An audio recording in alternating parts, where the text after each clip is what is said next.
Assalamualaikum warahmatullahi wabarakatuh. Alhamdulillah wassalatu wassalamu ala Rasulillah sallallahu alaihi wasallam. Rabbi shrah li sadri wa yassir li amri wahlul 'uqdatam min lisani yafqahu qawli wa ba'd. Qala Allah subhanahu wa ta'ala, ya ayyuhalladzina amanu taqullaha haqqa tuqatih wa la tamutunna illa wa antum muslimun. Wa qala ya ayyuhan nas ittaqu rabbakum alladzi khalaqakum min nafsin wahidah wa khalaqa minha zawjaha wa batha minhuma rijalan katsira wa nisaa'a wattaqullaha alladzi tasaaluna bihi wal arham innallaha kana 'alaikum raqiba. Wa qala ya ayyuhalladzina amanu taqullaha wa qulu qawlan sadida yuslih lakum a'malakum wa yaghfir lakum dhunubakum wa man yuti'illaha wa rasulahu faqad faza fawzan 'azima. Allahumma arhamna bil Qur'an. Wa qala an-nabi sallallahu alaihi wasallam, innamal a'malu binniyat wa innama likulli imri'in ma nawa. Faman kanat hijratuhu ila Allah wa rasulih fahijratuhu ila Allah wa rasulih. Wa man kanat hijratuhu lidunya yusibuha aw imra'atin yankihuha fahijratuhu ila ma hajara ilaihi wa ba'du. Bapak-bapak dan ibu-ibu sekalian, hamba-hamba Allah yang semoga senantiasa dijaga dan dilindungi oleh Allah Subhanahu wa taala dari segala keburukan yang kita tahu dan yang kita tidak tahu. Pujian dan salawat kita untuk Allah Subhanahu wa taala, wa pujian dan syukur kita untuk Allah Subhanahu wa taala atas nikmatnya yang tidak terhingga. Salawat dan salam kita semua untuk Nabiullah Muhammad sallallahu alaihi wasallam. Sesuai dengan pesan yang disampaikan kepada saya, insyaallah sebelum kita masuk kepada tema kajian kita, kita buka ruang diskusi untuk kita. Tetapi saya lebih setuju kalau seandainya kita banyak memfokuskan tentang masalah tauhid, masalah akidah, masalah yang sebenarnya sangat awam umat pada hari ini mengetahuinya. Silahkan kalau ada yang mau diskusi, maka sampai pada waktu yang disiapkan untuk kita, insyaallah kita baru mulai kajian tentang panggilan menuju surga. Silakan kalau ada pertanyaan, silakan Pak. Ya.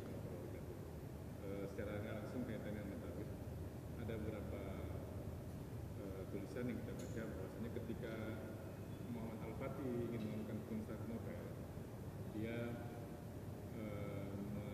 menyunahkan atau mengharuskan 10.000 diantaranya harus membaca, mewiridkan lafaz atau membaca doa dan seterusnya. Kemudian 70.000 diantara menghafalkan terus, sehingga dia membina pasukan itu untuk takarrub kepada Allah, sehingga mampu melakukan proses itu. Kaitannya dengan yang akidahnya tentunya kita tidak lakukan lagi, al-fatih takarrubnya kepada Allah.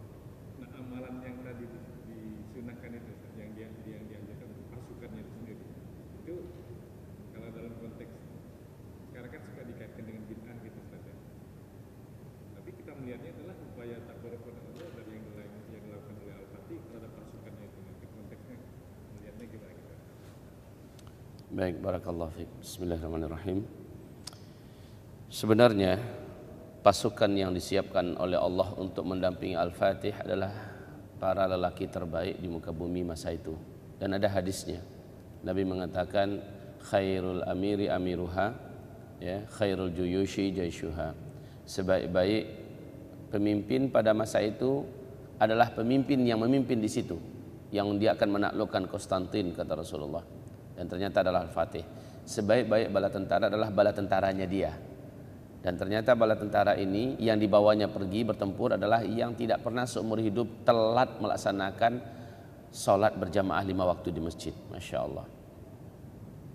Sementara beliau sendiri sejak seumur hidupnya dia kenal dengan Islam, dia tidak pernah meninggalkan tahajud satu malam pun. Inilah Al-Fatih. Sementara dia dididik oleh Syamsuddin, seorang ulama yang tidak diragui lagi kekuatan dan kedalaman ilmunya. Dia didampingi oleh orang-orang yang sangat kuat sekali berprinsip dengan agama.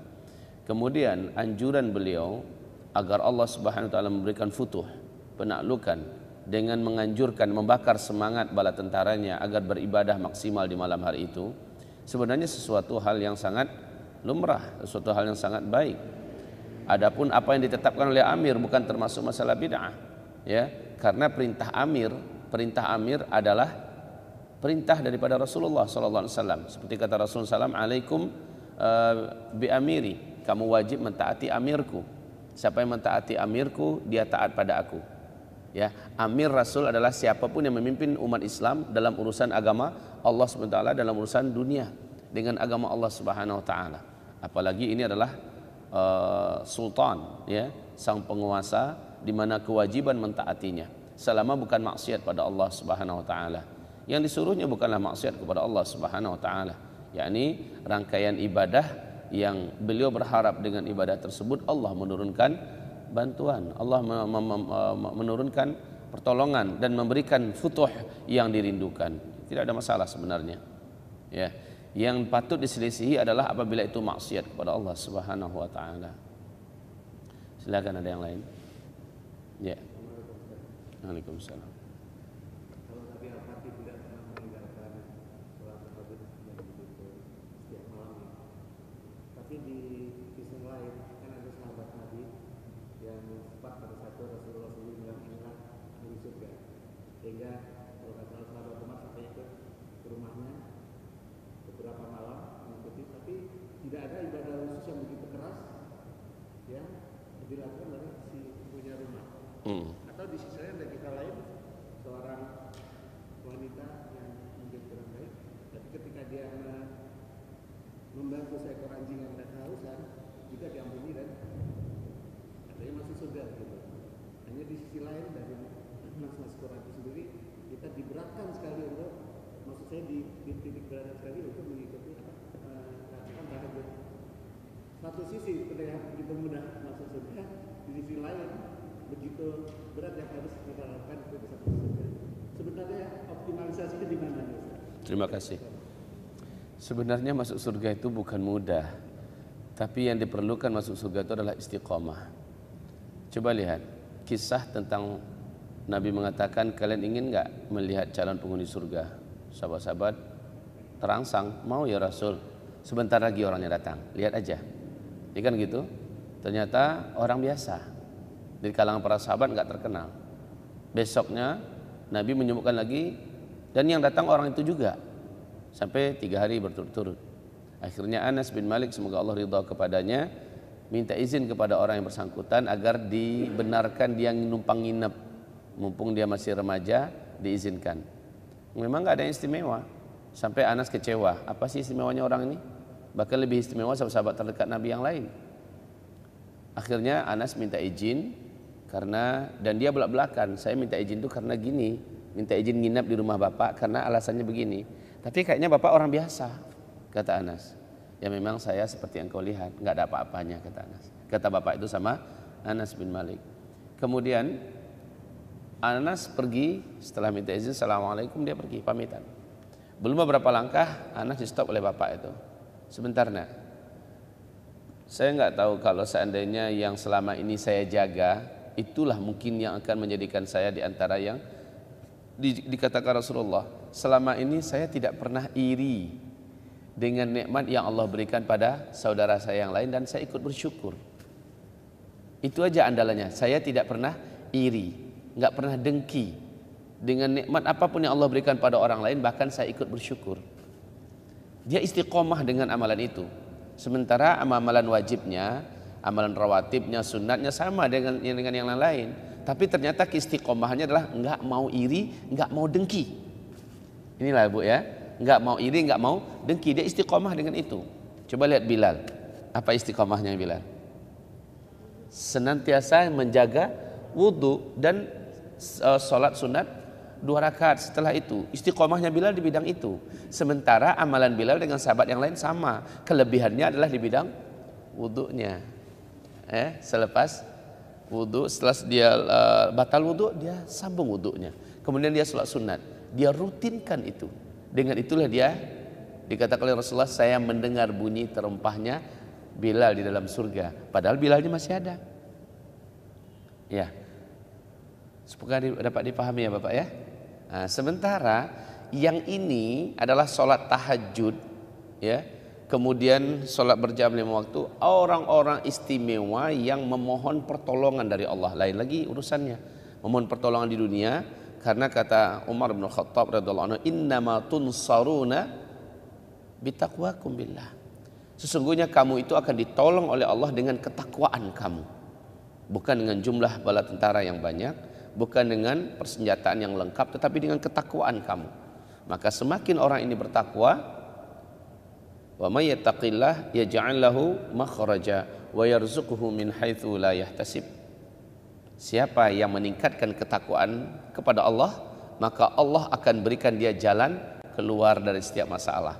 Nah, Al-Fatih tahu betul ini dengan hakikat ayat. Bagaimana cara menaklukkan Konstantinopel ini yang tidak pernah mungkin bisa dikhayal, mengkhayal aja nggak mungkin bisa menaklukkan.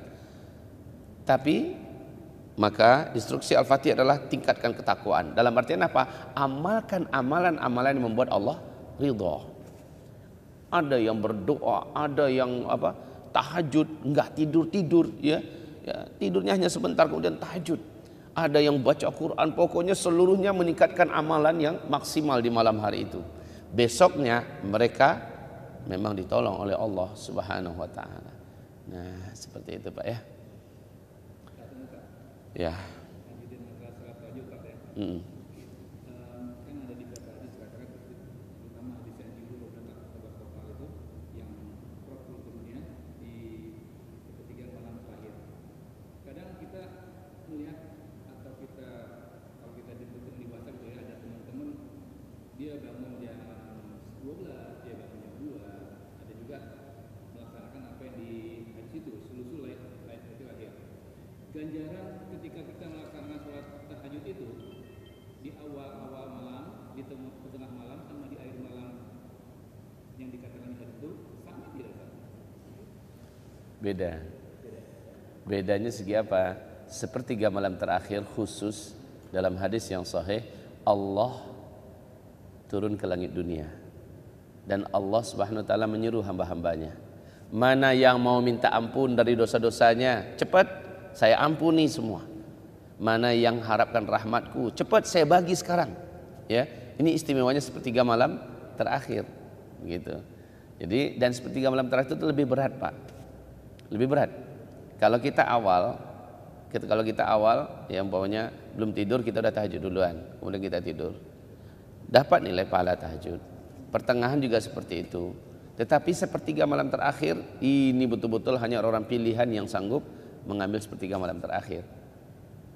Artinya ketika kita melaksanakan itu 1 jam atau 1,5 jam sebelum waktu subuh, mungkin itu yang dapat. Itu dapat. Wa in kana witran, sekalipun yang hanya kita dapat hanya 1 rakaat witir. Ya. Baik. Ada pertanyaan atau sudah bisa kita mulai pengajian kita?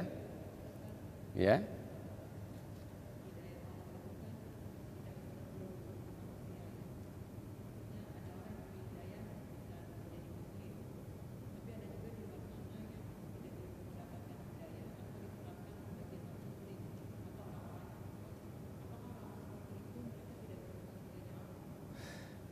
Ini pembahasan masalah takdir ya.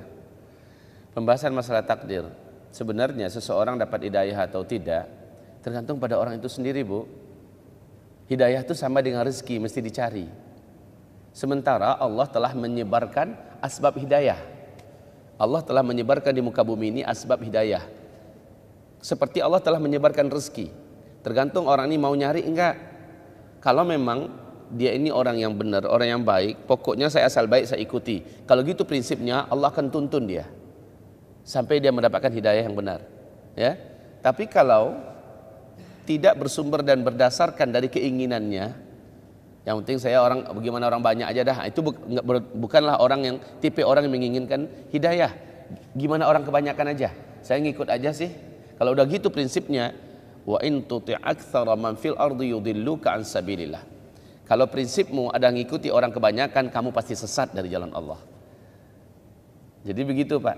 Bukankah makin ke ujung kata Rasulullah, yang di atas kebenaran, di atas hidayah itu makin sedikit. Nah kita sekarang mau ngikuti kebanyakan atau mengikuti, bukan ikuti yang sedikit juga sih, mau ikut yang benar. Kalau ikut yang benar kita makin sedikit, jumlahnya makin sedikit, makin kecil. Gitu ya Bu ya.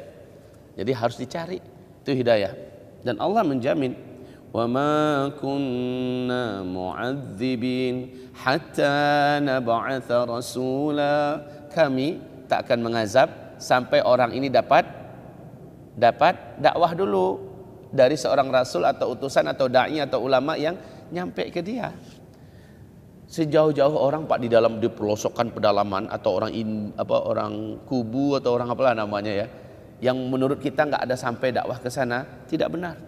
Pasti pernah sampai dakwah ke sana, hanya saja mungkin ketika dakwah itu mereka dengar, mereka membenarkan, fitrah mereka membenarkan, tapi mereka tolak.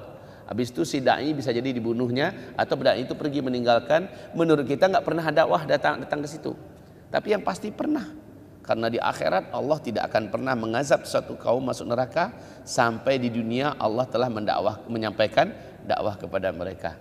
Dalam hadis sahih Bukhari Muslim, Nabi mengatakan, la yablughanna, betul-betul akan sampai risalahku ini kepada timurnya negeri dan baratnya negeri dari bumi ini. Sejauh matahari bisa menerangi bumi, dakwahku akan sampai ke sana. Dakwah Islam ini berarti nyampe. Nggak ada cerita nggak nyampe, mau nggak dia ngambil, gitu aja. Kalau dia mau ngambil, dia dapat hidayah. Makanya kalimat muhtadun dalam Al-Quran dari ihtada, yahtadi, ya, orangnya disebut dengan muhtadin, itu adalah orang yang mengambil hidayah loh Bu. Bukan artinya orang yang dapat hidayah. Kalau dapat hidayah di rumah aja dah, saya tunggu hidayah dari Allah. Ya, tapi mengambil hidayah kayak ibu nih, kayak bapak nih, datang ke pengajian mau cari hidayah. Setiap ayat dibacakan, dari ayat itu ada satu hidayah yang menuntun hidup kita.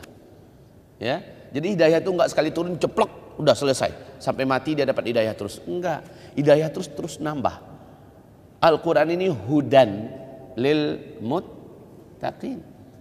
Adalah kitab hidayah. Satu ayat, satu nilai hidayahnya. Makin banyak ayat yang didengarkannya, makin banyaklah hidayah yang dia dapatkan. Nah, diamalkan enggak? Ketika diamalkan, hidayah itu menjadi iman. Ya, saat diamalkan, pokoknya bapak nih dengar satu ayat, oh ya Allah, itu maksudnya, dah dapat hidayah tuh. Tapi ketika diamalkan apa petunjuk Allah yang ada dalam hidayah ini, hidayah itu kan petunjuk artinya kan? Ketika diamalkan, ketika itulah menjadi iman. Sebelum dia diamalkan belum menjadi iman, baru sebatas menjadi ilmu. Ya Bu ya. Silakan, ada yang lain? Ya.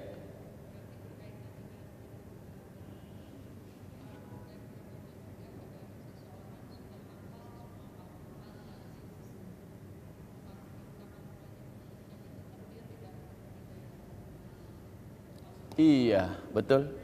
Karena dia nggak ngamalkan. Ya, karena dia tidak mengamalkan. Hafal di Al-Quran 30 juz, hafal dia seluruh hadis, hanya sebatas jadi ilmu buat dia, jadi bangga-bangga buat dia, tapi dia nggak amalkan, maka dia sebenarnya tidak mengambil hidayah. Dia hanya baru sebatas tahu. Kalau ngambil hidayah itu apa? Dia amalkan petunjuk itu, maka jadilah iman. Makanya di dalam Al-Quran, fazadahum imanan ma'a imanihim. Kami tambahkan iman mereka di atas iman yang sudah ada. Maknanya apa? Ketika dia belajar, dia dapat petunjuk, dia dapat bimbingan, dia dapat hidayah di situ. Lalu dia amalkan, maka bertambahlah imannya. Dia amalkan, bertambahlah imannya. Dia amalkan, bertambahlah imannya. Bukankah al-imanu yazidu wa yanqus? Bukankah iman itu bertambah dan berkurang? Yazidu bi ta'atillah. Iman itu bertambah dengan mentaati Allah. Dapat 1-2 ayat, langsung amalkan, bertambahlah imannya. Dia baca lagi 1-2 ayat yang lain, dia amalkan, bertambah lagi imannya. Maka kami tambahkan iman kepada mereka di atas iman yang ada. Jadi ibu-ibu kalau nanya, Pak Ustadz gimana cara nambah iman? Gampang. Amalkan ilmu yang mudah diilmui, dengan itulah bertambahnya iman. Selama ilmu itu tidak diamalkan, tidak akan ada penambahan iman. Ya. Orang sekarang Pak, kebanyakan ilmu, amal kosong. Gua mau udah tahu. Lalu kenapa dia nggak ngamalkan? Makanya nggak berkah tuh ilmu. Kalau ilmu nggak diamalkan, dia akan menjadi kutukan bagi orang yang mendapatkan ilmu itu. Ustaz, kalau begitu kami nggak mau nambah ilmu, malah lebih bahaya. Calon penghuni neraka itu adalah orang-orang yang tidak berilmu. Makin dia jauh daripada ilmu, yaitu Al-Quran dan Sunnah, maka semakin masuk dia ke tengah-tengah kesesatan dan kejahilan. Betul tidak? Makin mudah dia untuk disesatkan oleh syaitan, baik syaitan jin atau syaitan manusia. Jadi wajib nambah ilmu. Nah, setelah nambah ilmu, amalkan. Seketika diamalkan barulah menjadi iman. Faham ya Bu ya? Nah. Gimana?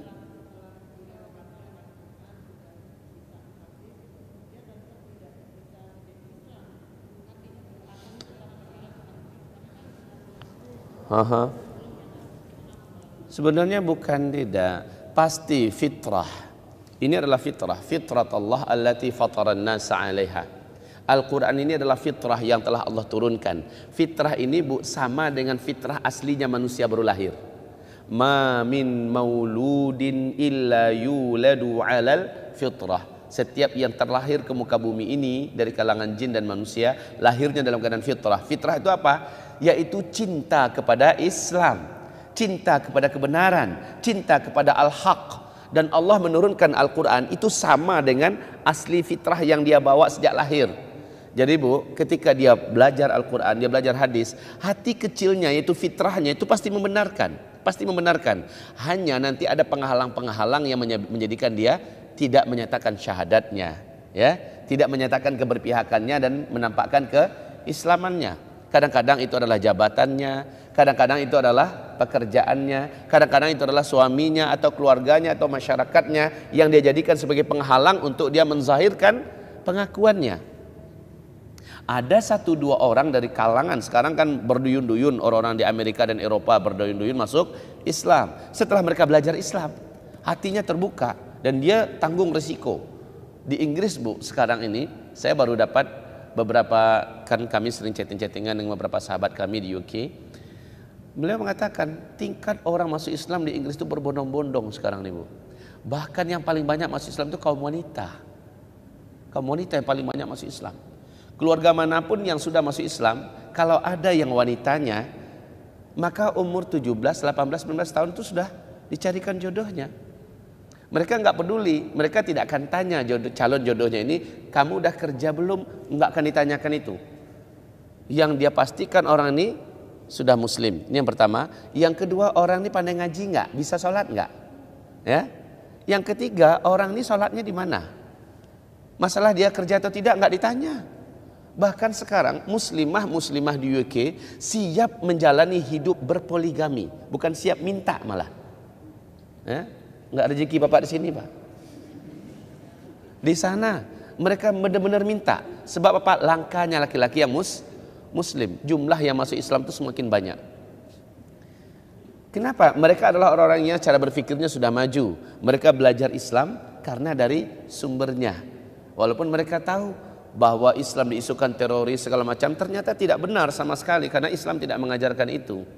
Orang-orang yang melakukan perbuatan semacam itu adalah orang-orang yang dibuat agar mereka melakukan seperti itu untuk memburuk-burukkan Islam. Islam tidak mengajarkan demikian. Jadi mereka dengan ilmu, apalagi di Amerika Bu, tingkat orang masuk Islam Pak, Masya Allah. Sehingga Syekh Imran Hussein mengatakan masa depan Islam itu bisa terbit dari Amerika dan dari Eropa. Sekarang ini Pak, Paus Yohanes Paulus sendiri sudah meresmikan bahwa lembaga keuangan dunia hendaknya dikelola dengan metode ekonomi Islam. Udah resmi dari Paus Yohanes Paulus sendiri. Maka perbankan-perbankan dunia yang ada sekarang berlomba-lomba memakai sistem ekonomi syariah. Memang pakai ekonomi syariah. Mereka benar-benar mengakui tidak ada yang lebih kebal, yang lebih punya daya kenyal untuk mempertahankan keuangan dunia, ekonomi dunia, kecuali dengan sistem ekonomi syariah. Di Jepang Pak, sekarang udah resmi yang dipakai adalah lembaga metode ekonomi syariah di perbankannya. Di Cina rata-rata yang masuk ke dalam perbankan syariah itu rata-rata orang Cina. Dunia sekarang mengakui. Pendidikan juga mulai melirik kepada pendidikan yang terbaik adalah pendidikan Islam. Hari ini, makanya masa depan dunia, kata CIA, intelijen Amerika Serikat, masa depan dunia ada di tangan khilafah Islamnya. Islam akan kembali memimpin dunia. Pas dengan janji Allah di surat An-Nur ayat 55. Allah menjanjikan setelah masa kekosongan khilafah, kalian akan kembali memimpin seluruh dunia. Sekarang arahnya ke situ kuat. Sangat kuat sekali arah bahwa dunia akan kembali dipimpin oleh khilafah Islamnya. Ya Pak ya, silakan. Jika tidak ada pertanyaan, kita masuk kepada judul kita, panggilan ke surga. Ya. Sebelum Muhammad diangkat menjadi Rasul, itu kan jauh jarak dengan Nabi Isa secara waktunya, sehingga pada saat itu bisa dibilang mekanisme yang mengatur insan. Pada saat itu apakah ada orang yang bisa mendapatkan hidayah, sementara mereka kan nggak pernah ketemu bahkan dengan Nabi Isa, dengan pendapat dari ahli kitab ini. Baik, terima kasih. Masa itu disebut oleh para ahli sejarah dengan Ahdul Fatrah. Masa Fatrah.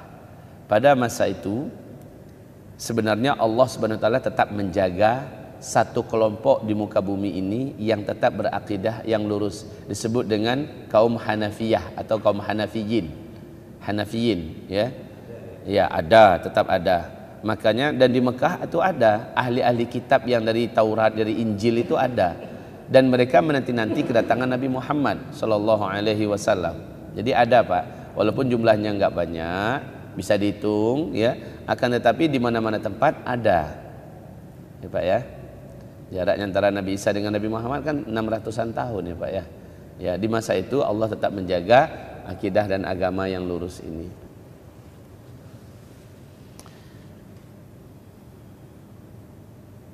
Baik, mari kita mulai masuk pengajian kita ya. Silahkan dibuka Al-Quran surat Ali Imran ayat 133 134 135 136 4 ayat. Kita bahas 4 ayat. 133 sampai 136.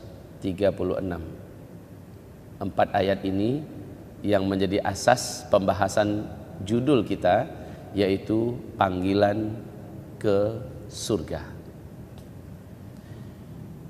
Dengarkan.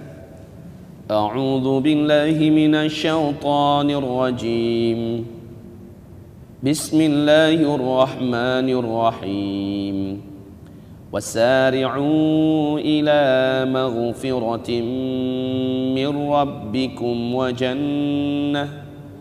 وجنة عرضها السماوات والأرض أعدت للمتقين الذين ينفقون في السراء والضراء والكاظمين الغيظ والعافين عن الناس والله يحب المحسنين والذين إذا فعلوا فاحشة أو ظلموا أنفسهم ذكروا الله فاستغفروا لذنوبهم ومن يغفر الذنوب إلا الله ولم يصروا على ما فعلوا وهم يعلمون أولئك جزاؤهم مغفرة من ربهم وجنات تجري من تحتها الأنهار خالدين فيها ونعم أجر العاملين. اللهم ارحمنا بالقرآن وصدق الله العظيم. Mari kita simak terjemahannya. Wasari'u, dan berlomba-lombalah kamu. Sari'u, kalau bahasa Arabnya berlombalah kamu, isra'u, segeralah. Tapi kalimatnya sari'u dari bab mufa'alah, artinya ada lawan atau ada kawan untuk berlomba dengannya. Bukan satu orang, dua orang, tetapi banyak orang disuruh untuk berlomba-lombalah. Sari'u, berlombanya bukan lambat-lambat, main cepat. Sari'u ila maghfiratin min rabbikum, menuju keampunan dari Rabb kamu. Cepat, itu maksudnya. Cepat minta ampun. Segera bersihkan dosa-dosa kamu. Aneh, Allah pilihkan di sini rabbikum, bukan minallah. Kan bisa saja kan? Sari'u ila maghfiratin minallah. Kan bisa kan? Tapi kenapa Allah gunakan rabbikum dalam ayatnya ini? Ini rahasia loh Pak. Kenapa Allah menggunakan kalimat Rabb? Baik. Penekanan Rabb di sini Allah pilihkan karena Rabb itu salah satu maknanya adalah peraturan. Rabb maknanya adalah pengatur. Rabbil alamin, sang pengatur alamin. Rabbin nas, sang pengatur manusia. Rabbikum berarti aturan Rabb kamu. Kita dalam hidup ini banyak melanggar aturan Allah. Benar nggak? Benar nggak? Kita dalam hidup ini banyak melanggar aturan Allah. Benar nggak? Benar. Lalu kita berdosa karena melanggar aturan Allah. Allah atur kita mulai dari urusan pribadi. Kamu harusnya penampilannya seperti ini. Cara bicara kamu harusnya begini. Tidur kamu mestinya begini. Yang kamu makan harusnya yang kayak gini. Ya kan?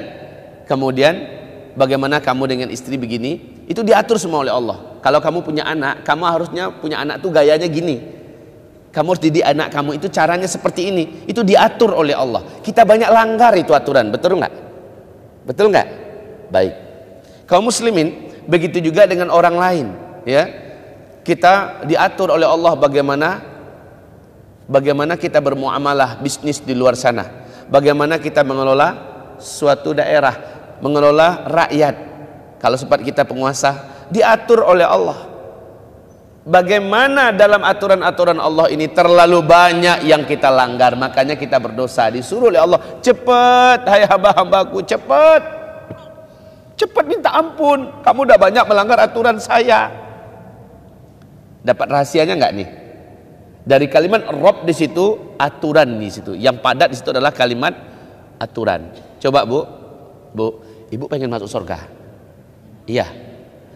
Coba doa yang selama ini jadi andalan kita apa? Rabbana atina fid dunya hasanah wa fil akhirati hasanah wa qina adzabannar. Kita pengen masuk surga, tapi kenapa Allah ngajarin kita dengan kalimat Rabbana bukan ilahana atau Allahumma atina fid dunya hasanah? Apa enggak jadi pertanyaan tuh? Tapi kenapa Allah ajarkan kita dengan Rabbana? Why? Kenapa Allah pilihkan berdoa kepadanya menggunakan kalimat Rabbana? Kalau kamu rahasianya di sini, Rabbana artinya tadi sang pengatur. Kalau rahasia Rabb itu adalah pengatur, lalu kita pakai Rabbana, wahai sang pengatur kami, masukkan kami ke dalam surga. Di dunia ini berilah kami hasanah. Bahagiakan kami. Sebenarnya langsung terjawab tuh Pak. Di kalimat mana jawabannya? Di Rabbananya itu. Di situ jawabannya. Rabbana atina fid dunya hasanah. Kalau kamu memang ingin saya bahagiakan hidup di dunia, jalankan aturan saya yang sudah saya turunkan untuk kamu. Gitu loh. Itu kunci bahagia. Kalau mau bahagia, aturan saya kamu jalankan. Jangan kamu keluar dari aturan saya, akibatnya kamu nggak bahagia. Dilarang makan riba, malah menternakkan uang.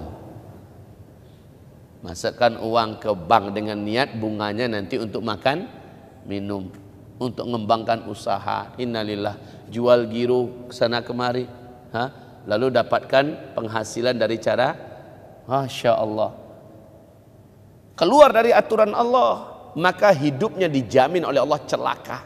Hidupnya seperti orang sempoyongan kesurupan setan. Itu karena melanggar. Dilarang, diatur oleh Allah. Kalau kamu punya kebutuhan biologis, salurkan pada istri kamu, jangan berzina. Itu aturan Allah. Kalau saatnya dijalankan aturan Allah, kamu sehat, ya, kamu sehat, kamu kuat, jauh dari penyakit. Maka jalankanlah aturan Allah biar kamu senang, biar kamu bahagia.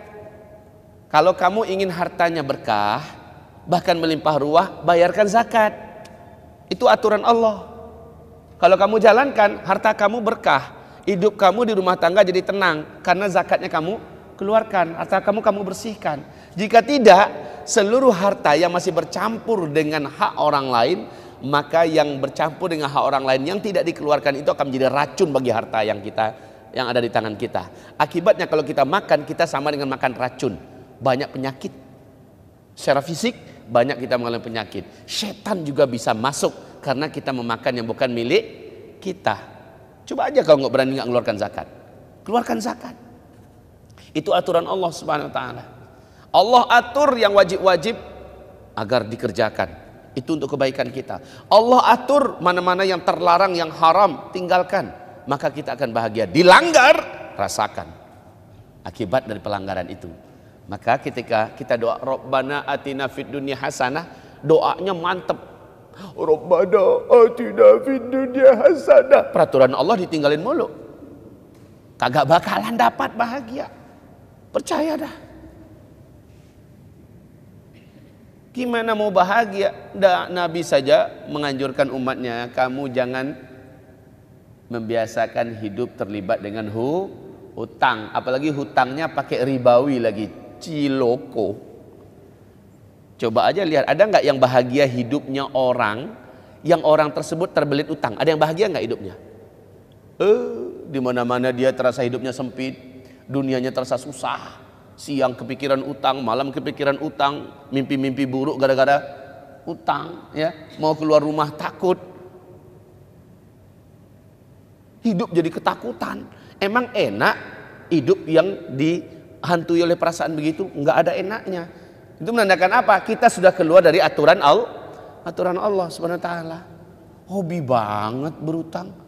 Dan kata Nabi, kalau kamu sudah terjebak dengan hutang, saat ada pembayar hutang, cepat bayarkan. Soalnya kesempatan belum tentu akan terulang kembali. Lah ini enggak, ditunda-tunda. Matlul ghaniyyu zulmun. Punya kemampuan bayar hutang tapi menunda-nunda, maka itu adalah kezaliman. Lah orang yang zalim ini enggak akan pernah bahagia. Orang zalim ini enggak akan pernah bahagia. Ketika dia punya kemampuan bayar utang, dia enggak bayar, maka dia zalim. Ini contoh kaum muslimin. Rabb di situ adalah pengatur, berarti berkaitan dengan aturan Allah. Sekarang kita kembali ke ayat. Segeralah kamu menuju keampunan Allah yang mengatur kamu, karena selama ini kamu banyak melanggar aturannya. Maksudnya apa ini? Setelah kita tobat, kita kembali kepada jalan aturan Allah yang benar. Dulu saya suka makan riba, udah sekarang udah tobat kan? Udah, tinggalkan. Jangan pernah diulangi kembali. Walaupun saya harus mengulang hidup dari nol Pak Ustadz, walaupun harus mengulang hidup dari nol, lebih baik begitu daripada terbelit dengan hutang sementara dengan riba. Dan lain-lain, contoh-contoh yang lain juga banyak. Di rumah tangga, saya selama ini nggak bahagia dengan suami saya, ribut mulu. Dengan anak saya kacau, dengan rumah tangga saya berantakan. Itu berarti ada aturan Allah yang sudah dilanggar di situ. Minta ampun cepat pada Allah. Minta ampun cepat. Jangan ditunda-tunda minta ampunnya. Sari'u, cepat. Makanya ketika ada sahabat datang pada Nabi, ya Rasulullah, habis sudah saya Rasul. Ente ngapain, kata Nabi? Ya Rasul, saya sudah berhubungan intim dengan istri saya. Loh, baguslah tuh kata Nabi. Masalahnya di siang bulan Ramadan ya Nabi. Wah, ini baru masalah ente nih kata Nabi. Kapan itu? Tadi ya Rasulullah. Tadi siang. Maka kata Rasul, terus gimana? Saya menyesal ya Rasul. Saya mau tobat. Bisa enggak ya? Bisa kata Rasulullah. Kamu tobat yang benar. Lalu jalur tobatnya itu begini kata Nabi. Nanti di luar Ramadan kamu puasa 2 bulan berturut-turut 60 hari. Waduh katanya.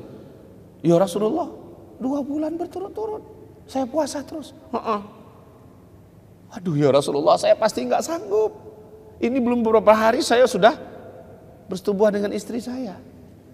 Udah kalau gitu, yang kedua, kamu kasih makan orang miskin sebanyak 60 orang miskin. Dia diem. Kenapa diem? Saya orang miskin ya Rasul.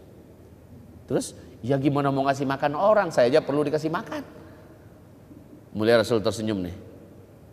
Kemudian, udah tunggu sebentar ya kata Nabi. Nabi masuk ke dalam, ambil sekeranjang kurma, makanan, kasih sama dia. Nih sedekah saya untuk kamu. Kamu bagi-bagi sama orang miskin di kampung kamu. Dia lihat makanan, sekeranjang makanan dibagikan Nabi. Dia lihat wajah Nabi dengan wajah memelas. Apalagi kata Nabi, sudah pulang sana bagi-bagikan sama orang kampung kamu.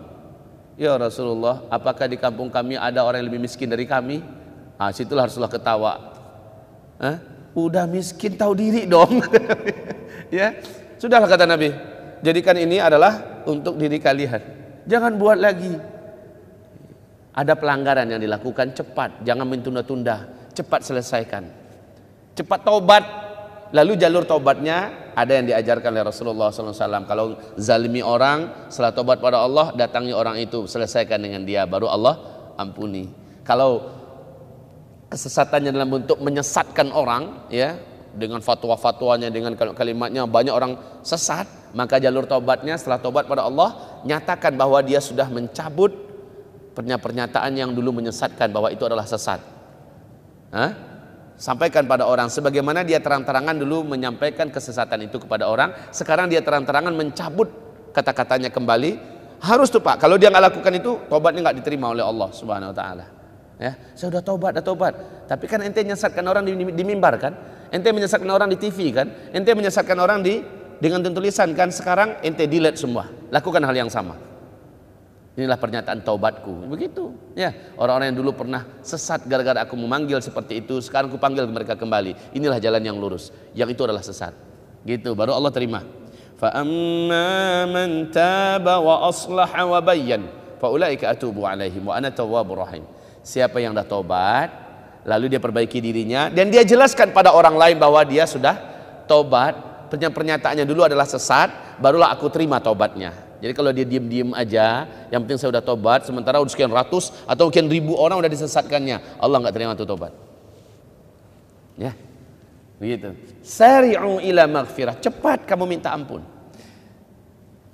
Mir rabbikum. Sebab apa? Nggak berhak masuk surga. Kalau dia masih punya dosa, nggak berhak masuk surga. Lah kalau begitu diapain dulu? Dibersihin dulu, Bu. Ibu mau dibersihin di dunia dengan cara tobat nasuha. Lalu kita nggak diapa-apain masuk surga, atau kita masuk surga setelah diapa-apain. Pakaian kotor nggak layak masuk lemari bersih, Bu. Diapain dulu?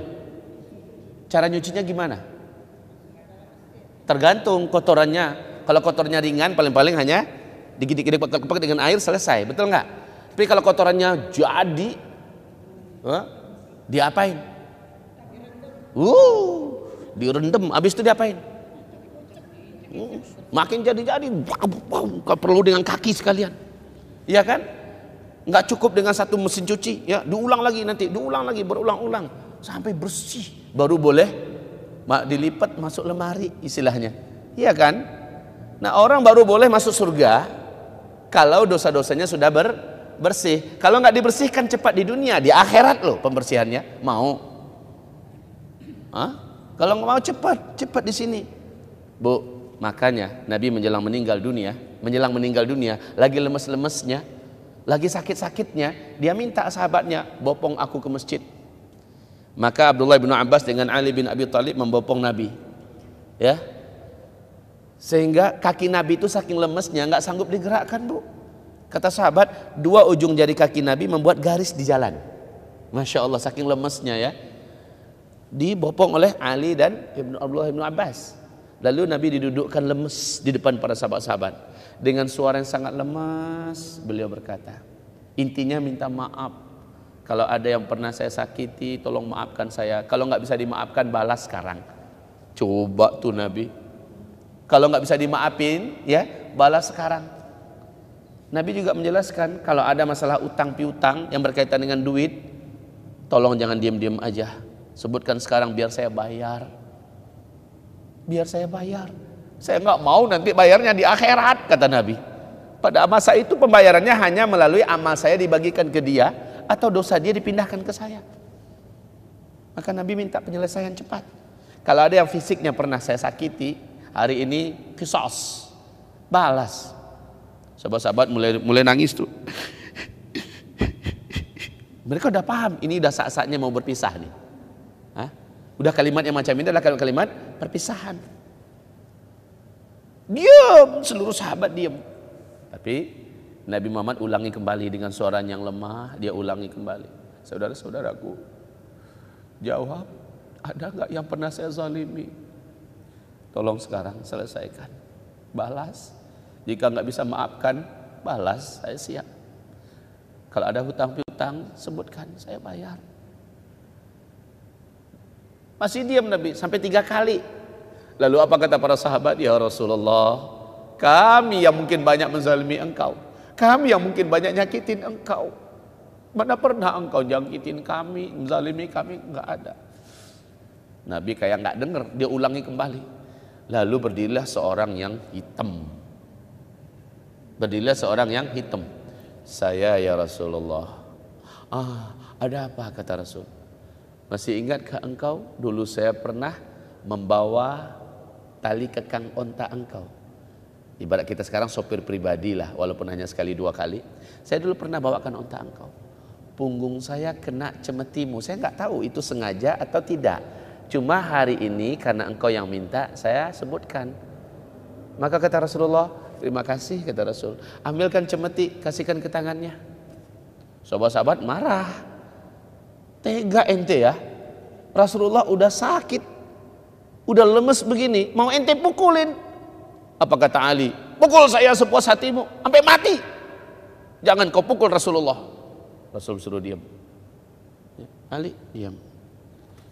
Umar, apalagi Umar. Awas ente di luar nanti ya. Udah ngancem-ngancem sahabat, udah nggak rela Nabi dipukuli ya. Intinya Nabi persilahkan, nih cambuk udah di tangannya. Kata Rasul, silahkan. Apa katanya? Ya Rasulullah, minta maaf. Waktu itu saya kepukulnya bagian punggung, maka saya minta punggung engkau ya Rasulullah. Dengan lemah Rasulullah membalikkan tubuhnya, lalu punggung yang memunggungi sahabat-sahabat. Ya Rasulullah, waktu itu saya sedang tidak pakai baju. Maka Rasulullah membuka jubahnya. Nampaklah punggungnya yang bersih, putih, bercahaya. Sahabat-sahabat sudah nangis melihat pemandangan Nabi akan dipukulin. Udah sakit. Kekasih mereka yang paling mereka cintai dipukul di depan mata. Orang hitam ini naikkan tinggi-tinggi cemetinya. Udah setinggi ini, kayak udah mau memukul. Ternyata dia lemparkan jauh-jauh. Ditubruknya Rasulullah dari belakang. Mukanya yang kulit, mukanya yang hitam, ditempelkannya ke punggung Rasulullah yang putih bersih sambil menangis sesenggukan. Ya Rasulullah, mana ada yang tega menyakiti engkau, memukul engkau. Tapi inilah caraku, dari dulu aku punya impian. Kulit yang hitam hina ini ya Allah bersentuh dengan kulitmu yang agung dan mulia. Ya Rasulullah, kejadian itu memang benar, tapi inilah caraku mewujudkan cita-citaku. Ya Rasulullah, aku mencintaimu. Ya Rasulullah, aku ingin masuk surga bersamamu. Doakan aku ya Rasul. Rasulullah langsung membalikkan wajahnya, dipeluknya sahabat itu. Anta ma'i fil jannah, engkau akan bersama saya kelak di dalam surga, kata Rasul. Masya Allah, pinter tuh orangnya. Tapi yang penting ingat, apa yang dilakukan Nabi? Selesaikan di dunia. Kan itu yang paling penting lah. Selesaikan di dunia. Awas Bu, utang-utang kita sama orang. Ingat-ingat baik-baik. Kadang berutang tuh lunak banget. Lebih lunak lagi gigi daripada lidah waktu berutang. Pas mau bayar, kayak pura-pura lupa. Awas di akhirat penyelesaiannya. Allah tidak akan masukkan surga orang yang masih punya kotoran, dibersihkan nanti. Dibersihkan. Kalau nggak bersih di dunia, ya di akhirat dibersihkan. Cara Allah keras. Kayak ibu membersihkan pakaian tadi. Ya masih kotor-kotor, belum boleh masuk. Saya punya beberapa ekor kuda, Bu. Kuda-kuda yang sudah dilanjing, kuda-kuda yang sudah diajak berlari, ditunggangi, kan kotor tuh. Dia baru kita benarkan masuk kandang setelah kudanya dibersihkan, Bu. Nah, tergantung gimana tingkat kotornya tuh kuda, ya, kami membersihkannya. Di grooming segala macamnya, baru kudanya boleh masuk kandang. Kita baru boleh masuk surga setelah bersih. Makanya lanjutan ayat, coba lihat kembali ayatnya. Wa jannatin 'arduha as-samawati wal ard u'iddat lil muttaqin. Perhatikan. Dan surga yang luasnya seluas seluruh langit dan bumi. Coba lihat, setelah Allah nyuruh cepat bersihkan dari dosa, ya kan? Baru masuk surga, cepat. Masalahnya Bu, kita nggak tahu kapan kita ini akan tutup umur, ya kan Bu?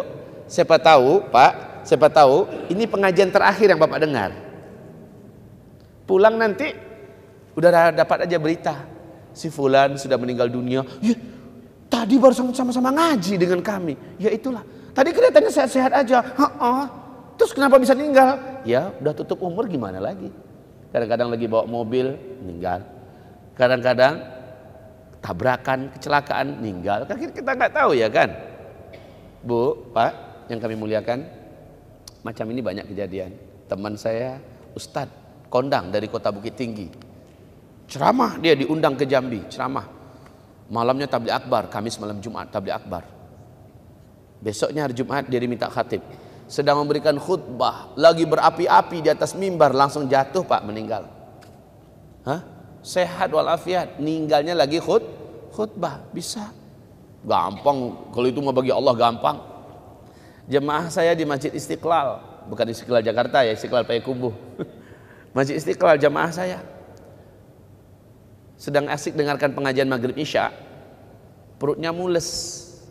Dia pergi ke rumah, ya, bukan mules mau BAB, enggak sih, cuma terasa melilit ke sana kemari, terasa perutnya. Dia pergi ke rumah, alhamdulillah rumahnya tetangga dengan masjid.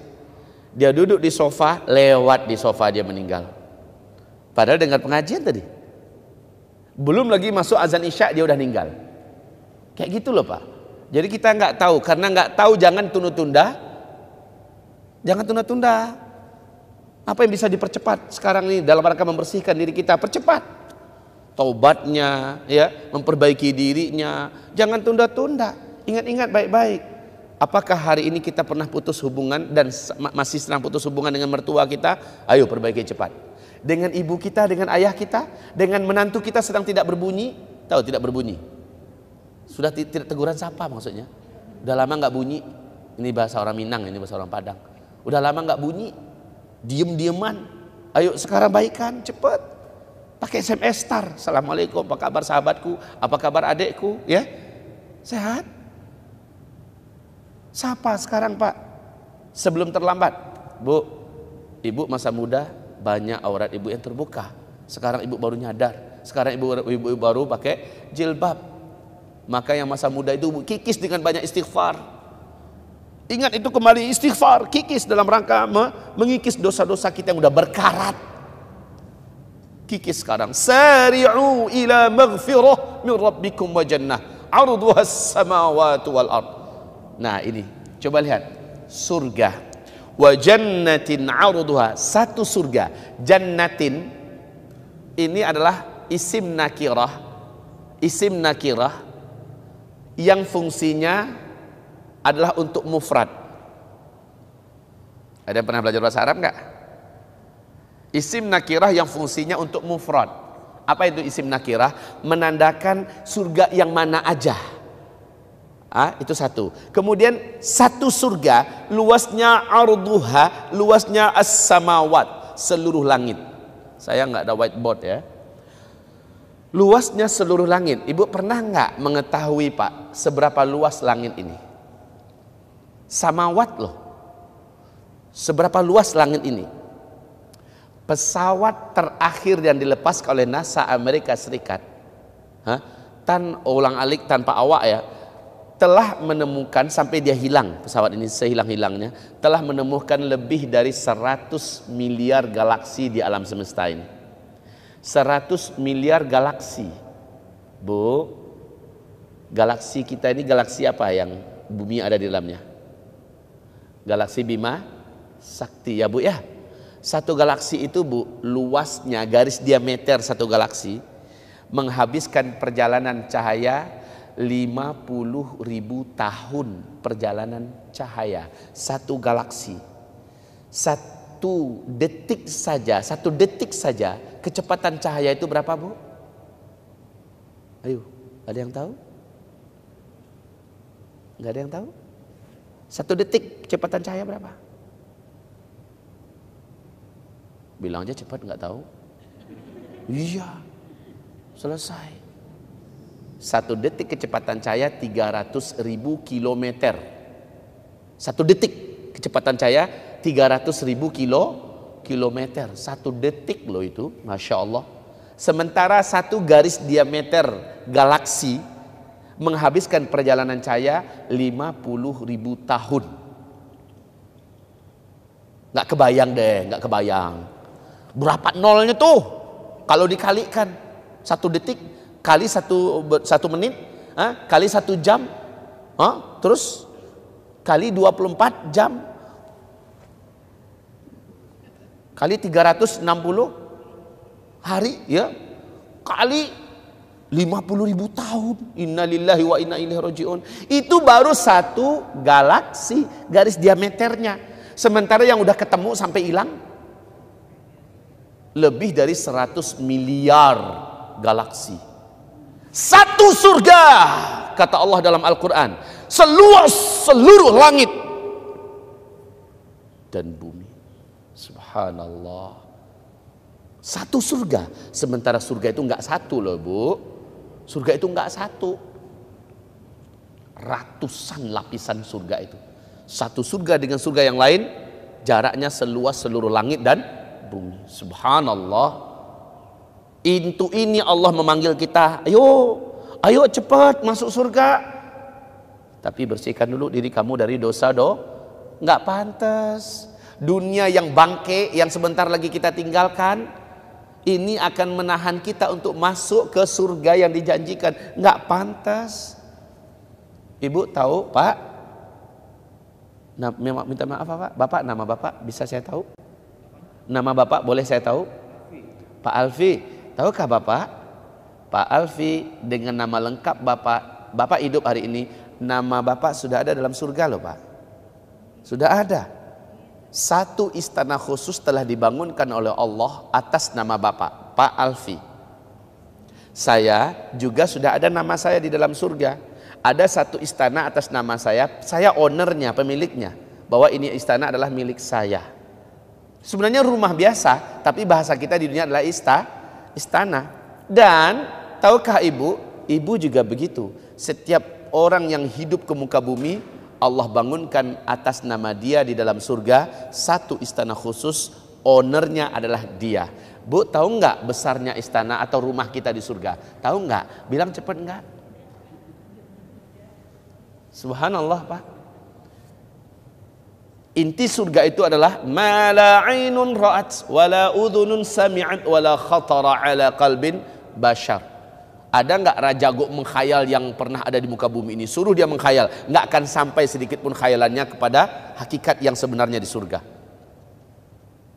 Ibu lihat makin canggih orang buat tempat yang menyenangkan, bangunan-bangunan yang muahal.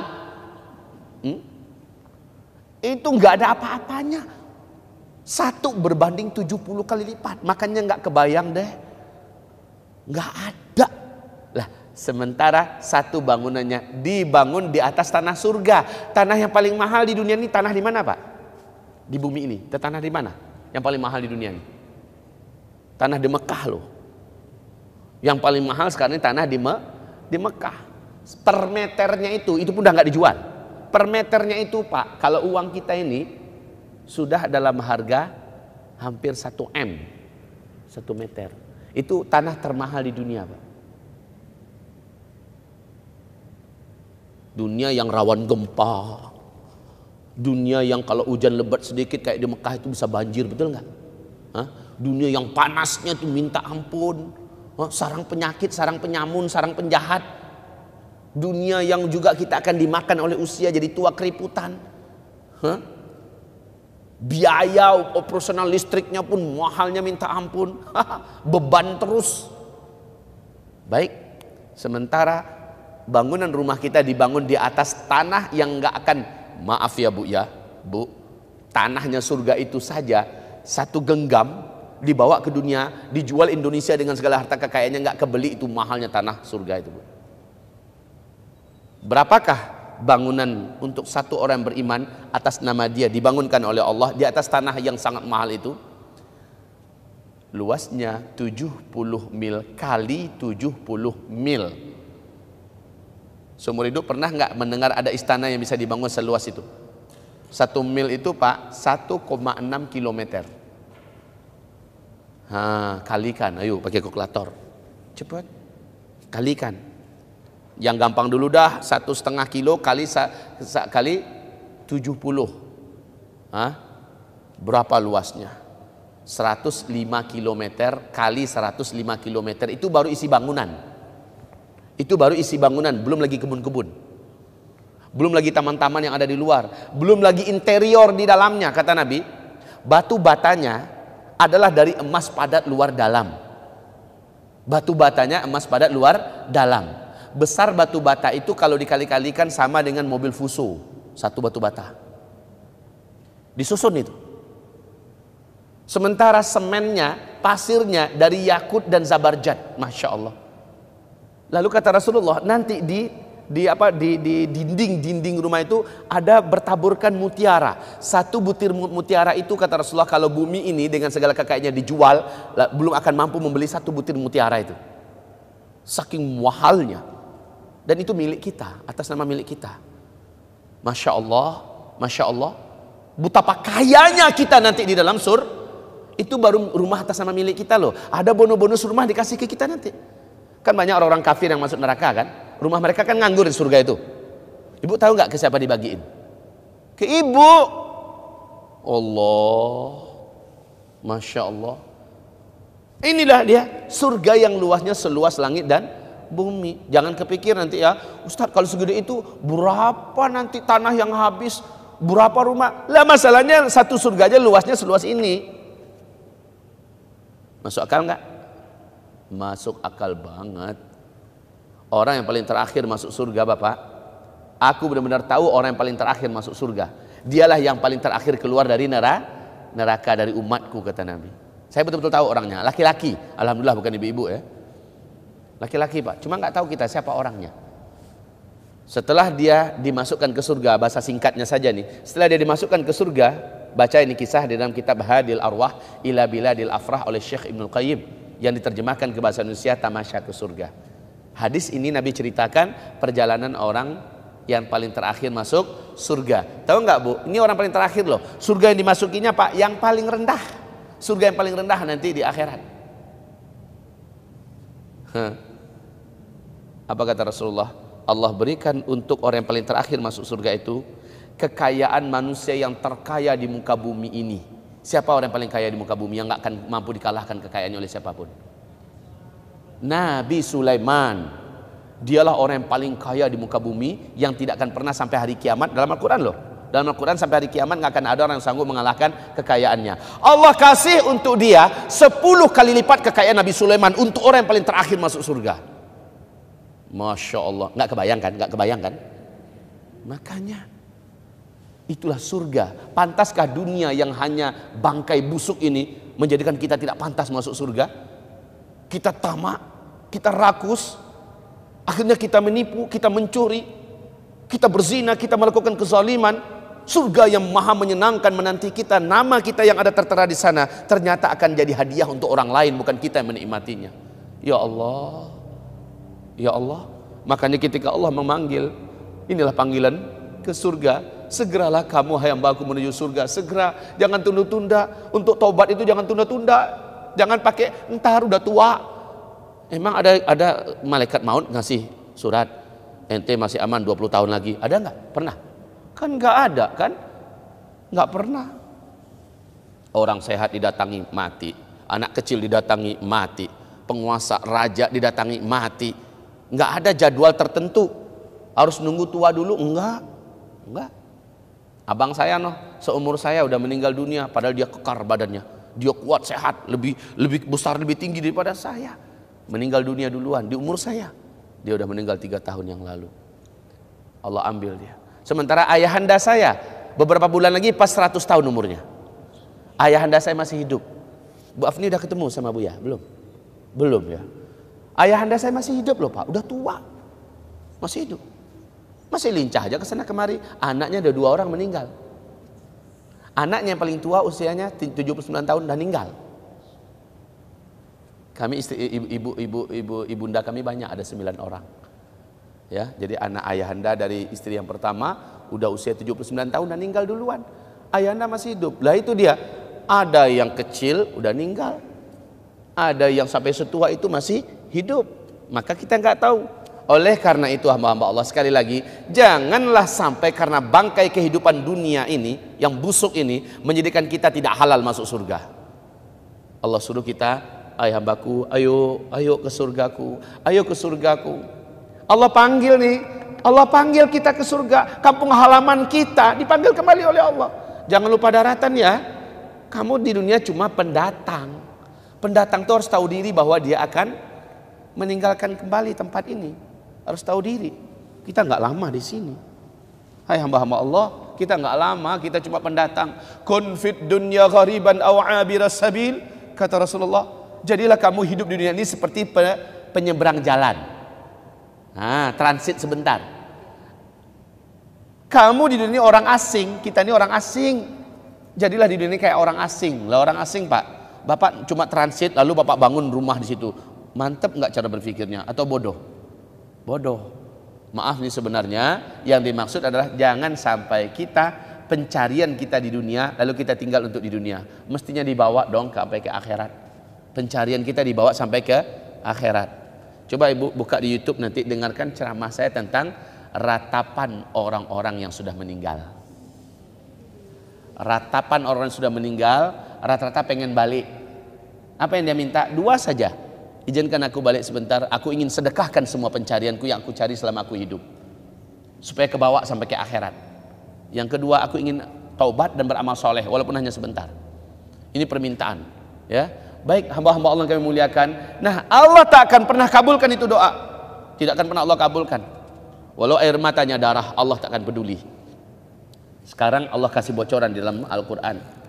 Ratapan-ratapan orang yang sudah meninggal mesti minta agar dikembalikan hidup ke dunia. Ngapain? Minta dikasih waktu untuk menyedekahkan harta. Ternyata anaknya yang menikmati itu harta, anaknya bukanlah anak-anak yang soleh, yang dengan harta itu untuk agama Allah, untuk amal soleh. Enggak. Ternyata harta itu untuk menimbun harta yang lain bagi itu anak. Orang tuanya tidak dikirimin pahala, tidak didoakan. Wah, menyesal habis. Punya anak gelarnya insinyur, profesor, doktor, gubernur, menteri, ini tak berguna sedikit pun. Sebaik dia meninggal, hartanya sudah digarap duluan oleh ahli warisnya. Habis itu yang bertanggung jawab dengan harta pencarinya dia nanti di hari kiamat. Sementara yang menikmati orang lain. Makanya Rasul bertanya kepada para sahabat, Pak, di dalam hadis Sahih Bukhari, Rasul bertanya, ayyukum maluhu ahabbu ilaih mimma li ghairih? Manakah di antara kamu yang harta milik pribadinya yang dia sukai atau harta orang lain yang dia sukai? Bapak jawab apa Pak kira-kira? Ini Nabi nanya para sahabat. Anggaplah kita sekarang ini ditanya oleh Nabi, Ayyukum maluhu ahabbu ilaih min mali ghairih? Manakah di antara kamu yang harta pribadi milik diakah yang lebih dia sukai, atau harta milik orang lain yang lebih dia sukai? Bapak kira-kira lebih suka harta mana? Milik sendiri Pak ya? Bapak sama? Hah? Milik orang lain yang lebih Bapak sukai? Ketika ditanya itu, dia apanya yang ada di mainnya itu orang lain lebih kaya dari dia gitu ya. Jadi dia inginkan harta orang tersebut gitu. Pertanyaan Nabi jelas. Manakah di antara kamu harta milik pribadi diakah yang lebih dia sukai, ataukah harta milik orang lain yang lebih dia sukai? Jawaban para sahabat normal. Maluna ahabbu ilaina min mali ghairina. Tentulah harta milik pribadi kami yang lebih kami sukai daripada harta milik orang lain. Nah, apa kata Nabi? Ma qaddamta maluka ma qaddamta wa malu ghairika ma akharta. Ini loh, hartamu adalah yang engkau kirimkan kepada Allah. Saya ulangi, hartamu adalah yang engkau kirimkan kepada Allah. Adapun harta orang lain adalah yang engkau sengajakan sebagai warisan untuk ahli warismu. Kalau kamu memang menyukai hartamu milikmu, maka kirimkan pada Allah. Sementara kalau kamu menjadikan harta itu diniatkan sebagai ahli waris, sebagai warisan untuk ahli waris, maka itulah harta orang lain. Sementara yang dihisab adalah kita. Rugi enggak? Kita habiskan semua umur kita untuk mencari harta, lalu yang menikmati orang lain. Bu, ibu punya anak kan Bu? Ibu punya anak. Tahukah ibu, anak ibu itu pada hari kiamat diputus-putuskan oleh Allah, nggak ada hubungan sama sekali lagi dengan ibu. Nggak ada hubungan. Fataqatta'at bihimul asbab. Allah putuskan semua hubungan yang pernah terjalin di dunia. Ini suamiku, di akhirat nanti dia nggak peduli. Ini istriku, di hari kiamat dia nggak akan peduli. Ketemu sama anak dia akan buang muka. Bahkan al-akhillau yawma idzin ba'duhum li ba'din adu illal muttaqin. Orang yang dulu saling berkasih sayang di dunia, saling mencintai atas nama anak, istri, keluarga, emak, mama, papa, apalah namanya, pada hari kiamat nanti adu akan memusuhi. Ayo, pencarian kita dia menikmati di dunia, habis-habisan umur kita untuk membesarkannya. Di akhirat dia jadi musuh buat kita. Mau? Kalau nggak mau, maka cepat ketika masih hidup andalkan diri sendiri untuk beramal. Ya Bu ya, ibu berharap anak ibu, ternyata sayang banget anak ibu yang ibu besarkan, anak bapak yang bapak besarkan tidak memberikan manfaat sedikit pun. Boro-boro nunggu sampai ke akhirat. Di dunia aja ketika kita masih hidup dia udah nggak berbakti dengan kita. Ketika kita sudah mati, cepat-cepat yang menguburkan kita supaya harta kita dia yang nikmati. Kalau dia bersuami, maka dia habiskan bersama suaminya. Orang yang nggak ada kena mengena dengan kita, nggak ada hubungan apa-apa, dia menikmati pencarian kita Pak. Yang dihisap kita. Ayo, saya mengajarkan Bapak untuk jadi egois nih. Saya ajarkan ibu agar jadi egois. Perhatikan diri sendiri. Kecuali kalau anaknya masih kecil-kecil, memang nggak boleh kita meninggalkannya dalam keadaan Tapi kalau anaknya yang wanita udah kawin, yang laki-laki udah lewat umur 15 tahun, pencarian kita bawa ke akhirat. Pencarian kita bawa ke akhirat. Anak suruh cari sendiri. Ini yang benar dalam konsep Islam. Yang laki-laki di atas umur 15 tahun harus sudah pandai cari nafkah sendiri. Yang wanita sampai dia kawin. Sudah kawin dia udah tanggung jawab suaminya. Pencarian kita bawa ke akhirat, nikmati sendiri. Ustaz, saya mau tinggalkan anak saya dalam keadaan nggak miskin. Kalau kecil-kecil baru haram kita meninggalkan dalam keadaan miskin. Jangan sampai dia jadi anak pengemis. Baik kaum muslimin yang kami muliakan, kita kembali ke sini. Jadilah orang yang peduli dengan diri sendiri. Makanya benar sikap ibu-ibu buka cincin. Bukan anting-anting untuk agama Allah. Bukan untuk siapa-siapa, kembalinya untuk dia. Itulah yang milik dia. Sementara yang ditahan, habis kita meninggal, udah diambil oleh ini anak, ini menantu, ini anak. Udah bagi-bagi mereka. Sayang amat. Pencarian kita, milik kita, jadi milik orang lain. Kita kembali ke sini. Seluruh langit dan bumi uiddat lil muttaqin, disiapkan untuk orang yang bertakwa. Siapakah orang yang bertakwa itu? Ayat 134.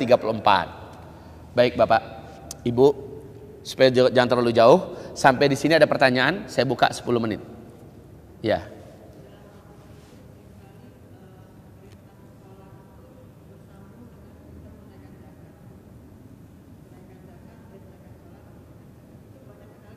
Iya.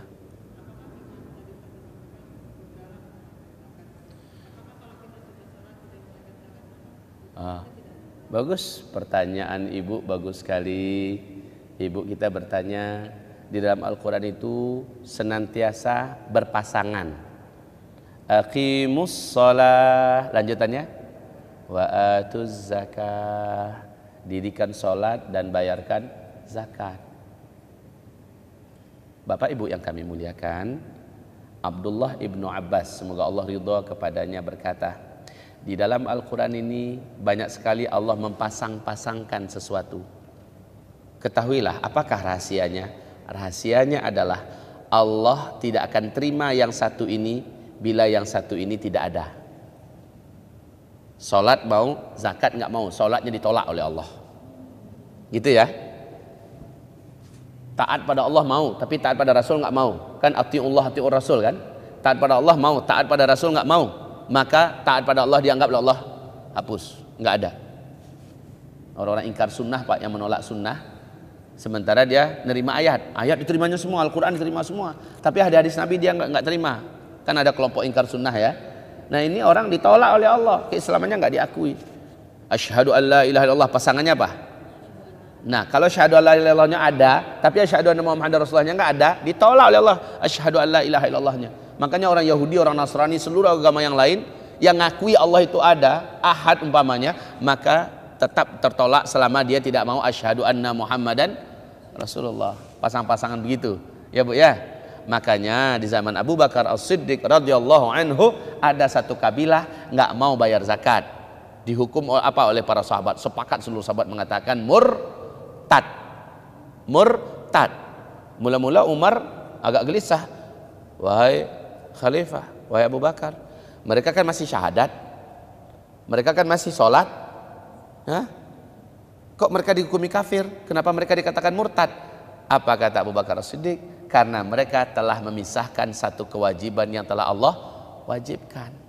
Lau mana'u iqalan kanu yu'addunaha ila Rasulullah laqataltum alaih. Kalau sempat mereka tidak mau membayar zakat yang dulu sudah mereka bayarkan kepada Rasulullah, saya akan perangi mereka di atas itu. Sampai akhirnya mantaplah hati Umar bahwa memang mereka sudah murtad. Inilah dia pekerjaan pertama Khalifah Abu Bakar As-Siddiq, qitalul murtaddin, memerangi kaum murtad. Padahal masih syahadat, masih sholat, tapi ada satu di antara syariat Allah, rukun Islam yang ditolaknya, yaitu wajib bayar zakat. Kafir.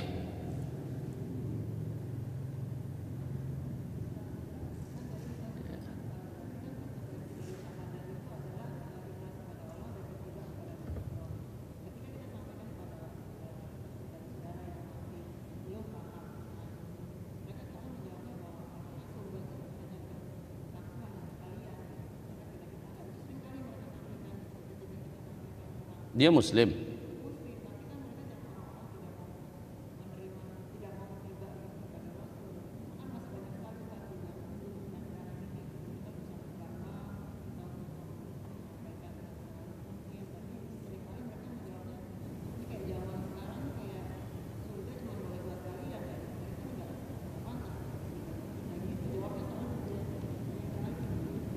Iya. Gampang. Kalau orang kayak gitu nggak perlu pakai dalil, Bu. Kalau orang kayak gitu nggak perlu pakai dalil. Dia ada nggak masukkan anaknya ke universitas? Ada nggak dia memasukkan anaknya ke universitas? Ada. Umpamanya dia masukkan anaknya ke Universitas Trisakti. Untuk bisa diterima di Trisakti itu ada persyaratan nggak? Kalau nggak memenuhi persyaratan, mungkin nggak anaknya diterima. Ada persyaratan. Setiap mau kemana saja pasti ada persyaratan. Dia ada nggak dia pergi ke Bali? Ada nggak dia pergi ke Hawaii? Kalau dia pergi ke luar negeri, punya ke Hawaii, dia pergi ke Sydney, ke Melbourne, kemanapun dia mau pergi, ada syarat-syarat untuk bisa diterima di sana nggak? Iya. Masuk surga juga ada syaratnya. Nah, kalau kita mau menelusuri dan memenuhi syarat-syaratnya, kita akan sampai ke Melbourne, kita akan sampai ke Sydney, kita diterima. Tapi kalau tidak terpenuhi syarat itu ditolak nggak? Masuk surga juga ada syaratnya. Saya naik dewe mau masuk surga tapi nggak memenuhi syarat, nggak bisa. Emang surga punya nenek moyang loh, kan gitu kan? Kan enggak kan? Ada syaratnya. Dan Allah menyebutkan syarat-syarat itu. Di antaranya nih ayat. Uiddat lil muttaqin. Aku sediakan surga itu untuk orang-orang yang bertakwa. Syaratnya harus orang bertakwa. Orang fajir nggak memenuhi syarat, nggak mau sholat nggak memenuhi syarat. Malah di dalam Al-Quran Allah ceritakan, masalakakum fi saqar. Apa yang menyebabkan kamu masuk neraka saqar? Jawaban mereka, lam nakum minal musallin. Dulu kami nggak mau sholat, ya kan? Nggak masuk surga. Ya kalau dia nggak mau sholat masuk neraka. Apa nerakanya? Saqar. Tapi kan kami muslim. Ya yang masuk neraka saqar itu orang muslim yang nggak mau sholat. Iya toh. Saya orang Padang loh, nggak ngerti apa itu. Tapi pada intinya Bapak Ibu yang kami muliakan, jangan dia mimpi mau masuk surga sementara tidak memenuhi karakter syarat-syaratnya. Mau masuk Damri aja, naik Damri dari airport mau ke Bogor, mau kemana naik Damri, harus bayar tiket nggak? Harus bayar tiket nggak? Mau bayar tiket baru dibawa. Tapi kalau nggak mau beli tiket, jangan mimpi mau dibawa, diturunin di tempat. Sorry ya, ente nggak berhak naik mobil ini. Baik, gampang, nggak usah pakai dalil-dalil ayat, nggak usah pakai hadis, ngomongin orang kayak gitu, ya, ya.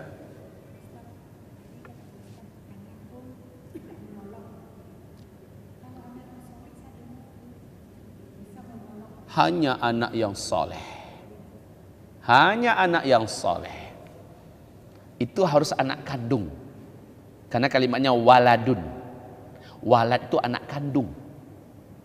Yang soleh berarti akidahnya benar, ibadahnya sesuai sunnah, dan dia mengerjakannya ikhlas karena Allah. Anak yang macam ini bukan anak yang gelarnya doktor, bukan anak yang gelarnya profesor, itu mah nggak bermanfaat.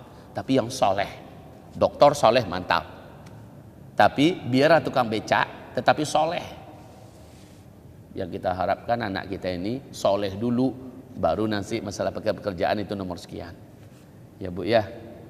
Ibu kalau punya anak perempuan, carikan suami yang soleh untuknya. Nanti suaminya akan bawa dia menjadi wanita solehah. Ibu beruntung punya menantu soleh. Begitu. Kalau ibu punya cucu, punya anak, dari sekarang masih kecil, masukkan ke pesantren supaya jadi anak yang soleh. Kalau ibu masukkan sekolah biasa, jadi orang biasa umumnya gitu ya. Maka ibu nyesel punya anak, udahlah uang dikeluarin terus, dia digedein terus, sementara dia bukan jadi orang soleh, jadi orang salah. Silakan, ada yang lain? Ya. Kiranya kita sudah masuk ke pesantren segala sesuatu, tapi dengan cita-cita kita saja bergeraknya dia ke arah lain. Sayangnya kalau dimasukkan pesantren yang nggak benar, ini masalahnya. Iya. Pesantren yang benar. Ya. Terus? Begini, ada beberapa faktor yang harus menunjang loh Pak ya. Saya tidak akan menohok orang-orang tertentu. Kadang dia masukkan anaknya ke pesantren, afwan. Tetapi ada dari sisi lain, si orang tua tidak mendukung tuh anak. Seorang tua tidak mendukung tuh anak. Macam mana tidak mendukung maksudnya? Dia dimasukkan ke pesantren, sementara orang tua mendapatkan biaya untuk masuk pesantren dari hasil korupsi. Contoh. Atau dari dana yang diribakan, berkah nggak itu? Enggak kan? Nggak berkah. Bahkan ulama, bapaknya kiai, ternyata ini kiai matre, anaknya jadi pecandu narkoba. Ya, ini kiai yang matok harga. Saya satu kali ceramah 50 juta, di luar tiket PP, penginapan segala macamnya. Kemudian yang disampaikan juga banyak menyesatkan umat.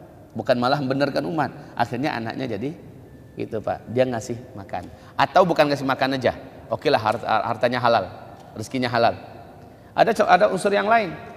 Sementara dia memasukkan anaknya ke pesantren, dia asik bergelimang dengan maksiat di luar sana. Lalu Allah Subhanahu wa taala jadikan keberkahan hidupnya, ya, bayang-bayang anak untuk anaknya adalah bayang-bayang yang gelap, bayang-bayang yang kotor. Anak menyaksikan bapaknya ternyata orang yang tidak benar. Bapaknya pezina, anaknya masuk ke pesantren. Anak akan niru. Dan seterusnya. Makanya perlu muhasabah ya. Kita perlu muhasabah. Ya, kita perlu muhasabah. Kita di rumah, anak kita masuk pesantren. Pas masuk ke rumah, kita yang ngerusak anak malah. Di rumah kita nonton. Di rumah kita lalai sholat. Ketika anak ngingatkan kita sholat, kamu aja sholat. Malah kita tidak seirama istilahnya kan. Bukannya kita yang mendidik, malah kita yang menghancurkan nilai-nilai pendidikannya yang ada. Kadang-kadang begitu, atau kadang-kadang yang lain. Jadi banyak Pak, ada yang perlu kita nilai diri kita. Afwan ya, saya pernah datang kedua orang tua bawa anaknya. Anaknya ini mengalami gangguan mental. Gangguan mental, mau belajar itu susah, mau sholat itu susah, mau ini susah. Lalu singkatnya, orang tuanya, ibu bapaknya kami wajibkan hadir. Lalu tuh anak juga hadir. Kami coba beri tausiah, lalu kami ruqyah. Tahu nggak Bapak siapa yang beraksi? Kedua ibu bapaknya yang beraksi. Anaknya nggak ada masalah. Ternyata yang bermasalah itu adalah dua orang ibu bapaknya. Gitu. Ya. Baik, hamba-hamba Allah yang kami muliakan, kita kembali kepada tema kita. Kita sambung ayatnya, ya. Cukup Pak ya? Gimana? Bisa jadi juga kalau kasusnya Nabi Nuh dengan Kan'an.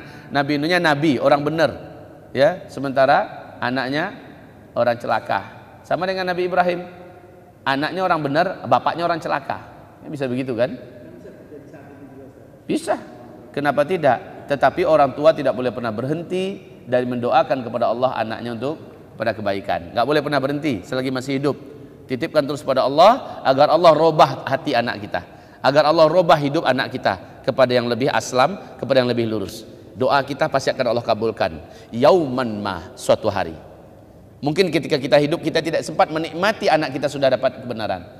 Tapi ketika kita meninggal, doa itu tetap tersimpan di langit dan Allah sudah mencatat setiap doa yang mengangkat tangan kepadanya sebelum dia menurunkan tangannya, Allah sudah perintahkan malaikat, catat doanya pasti saya kabulkan. Sebelum dia menurunkan tangan, sebelum si hamba ini menurunkan tangan, Allah sudah perintahkan malaikat pencatat, catat doanya saya kabulkan. Cuma masalahnya dikabulkan cepat, ditunda sedikit, ditunda lama, yang ada nanti pengkabulannya hanya berbentuk pahala dan di akhirat dia menerima hasilnya. Ya kan? Oke. Iya, itu doa general ya, doa yang umum, silakan doalah. Sebutkan nama anak kita, kan ada anak yang paling bandel di antara anak-anak kita. Sebutkan berulang-ulang namanya dalam doa. Sebutkan. Ingat tuh, ingat wajah anak kita, lalu sampaikan, nih anakku ya Rabb, yang ada yang dalam ingatan hamba ini si fulan. Dia ya Allah sangat keras hatinya, sangat keras mulutnya, sangat keras tingkah lakunya. Ya Allah, cuma Engkau yang mampu melunakkannya. Ya Allah, berilah hidayah. Mungkin kita tidak sempat menikmati perubahannya itu ketika kita masih hidup, tapi doa itu bekerja. Doa itu bekerja. Ya. Kita lanjut ayat yang ke-134. Panggilan ke surga. Untuk siapakah surga itu disediakan oleh Allah? Untuk orang yang bertakwa. Orang yang bertakwa macam mana? Lanjut 134. Perhatikan. الذين ينفقون في السراء والضراء والكاظمين الغيظ والعافين عن الناس والله يحب المحسنين.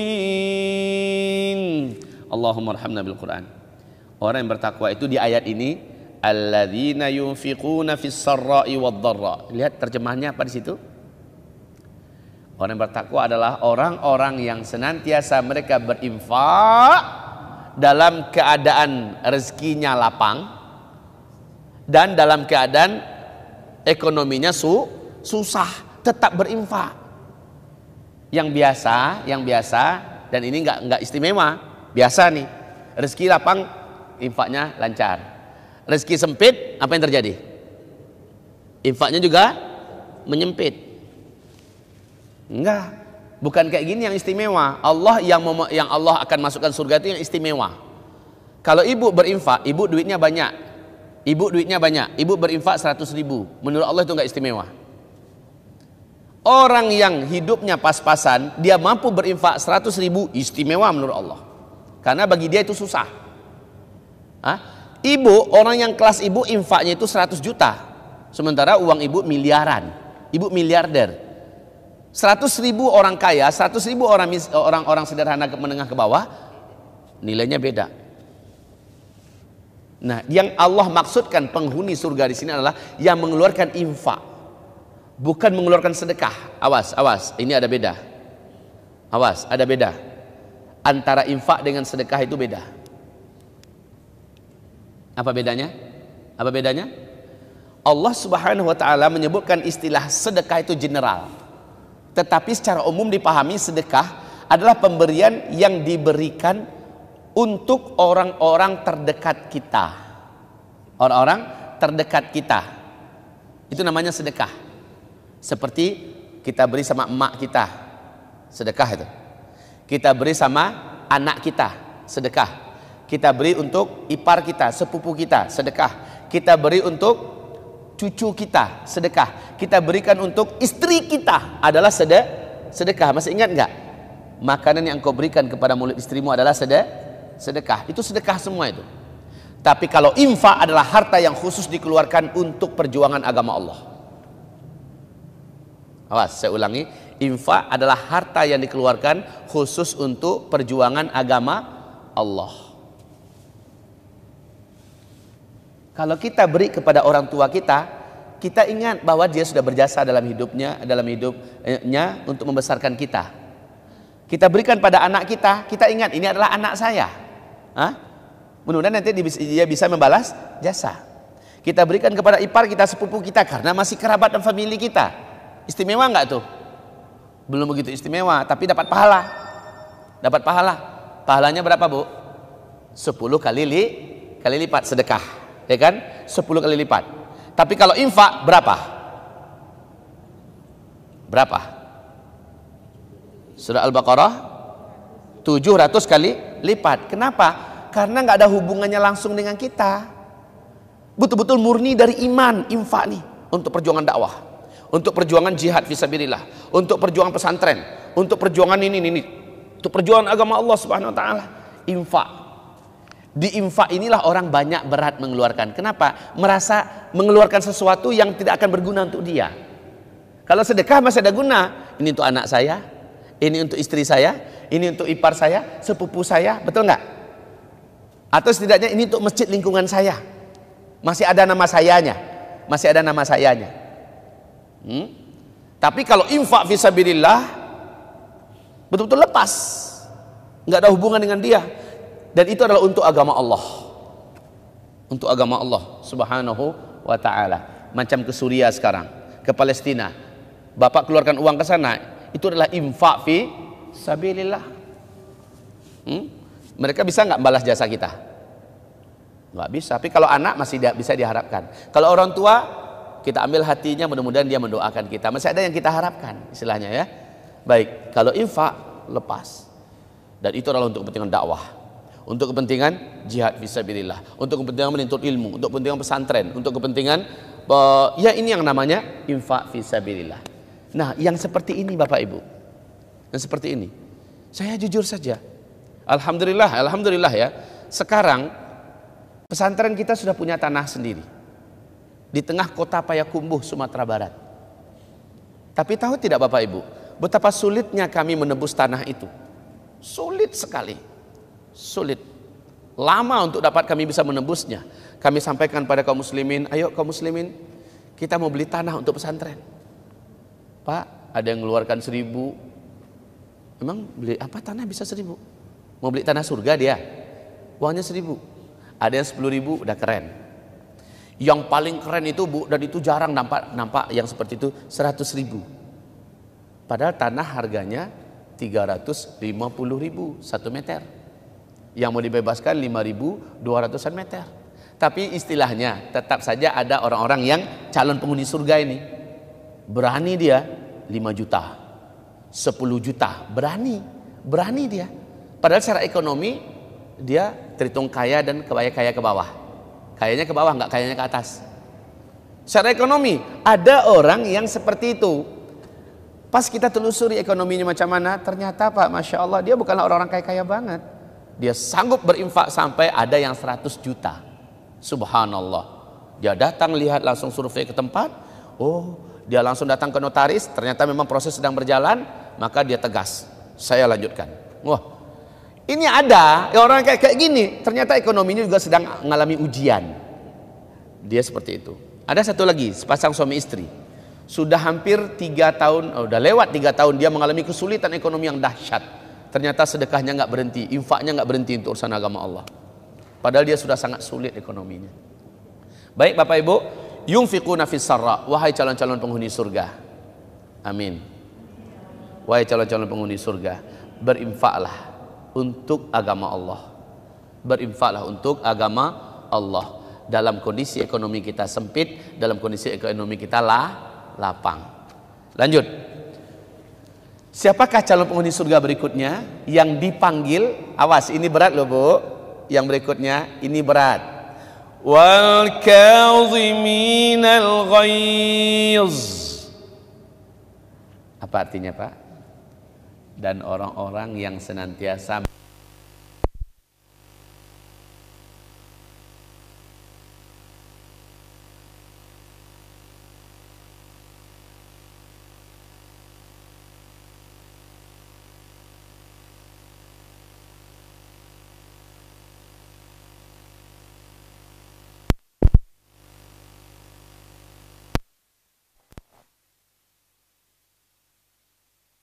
surga. Tahan tuh emosi. Ingat, ini harganya surga loh. Menahan emosi itu bukan ringan. Nabi pas lewat, orang sedang adu jotos, ya, lalu jatuh berguling-guling dan bergulat-gulat. Kalau sekarang apa namanya, wrestling ya, sedang bergulat-gulat seperti itu. Kata Nabi, mau nggak kalian saya kasih kabar siapakah orang yang lebih kuat? Ketika dia menang kan, loh, menang tuh mengangkat tangan, yang lain bersorak-sorai. Kata Rasul, nggak ada apa-apanya tuh. Kalian mau tahu nggak siapa yang paling kuat? Siapa yang paling kuat? Laisal qawiyyu minkum, bukanlah orang yang kuat di antara kamu. Man ghalabal aduwa, orang yang mampu mengalahkan musuh waktu bergulat. Man ghalabal aduwa fi sira'i, bukan itu orang yang kuat. Orang yang kuat adalah yang mengalahkan emosinya ketika dia sedang emosi. Ketika dia mulai naik ke atas darahnya, naik ke atas, naik ke atas, dia tahan. Dia buat calling down.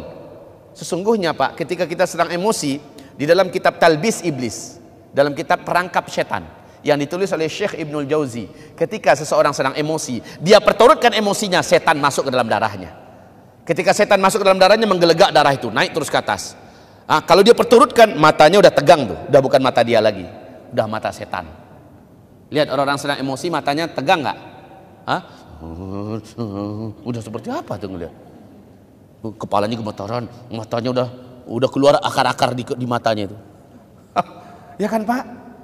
Benar kata iblis kepada Musa alaihissalam di kitab Talbis Iblis, ketika sedang emosi, lalu dia perturutkan emosinya, saya kuasai darahnya, saya kuasai jiwanya, saya ada di matanya ketika itu, saya ada di darahnya. Makanya ketika sedang emosi, seseorang sudah tidak lagi menguasai dirinya. Nggak ada orang yang emosi kata-katanya yang bagus. Betul Pak? Nggak ada orang yang sedang emosi, yang perturutkan emosinya, kata-kata yang keluar tuh bagus, nggak ada. Yang keluar tuh pasti yang kotor, pasti yang jelek.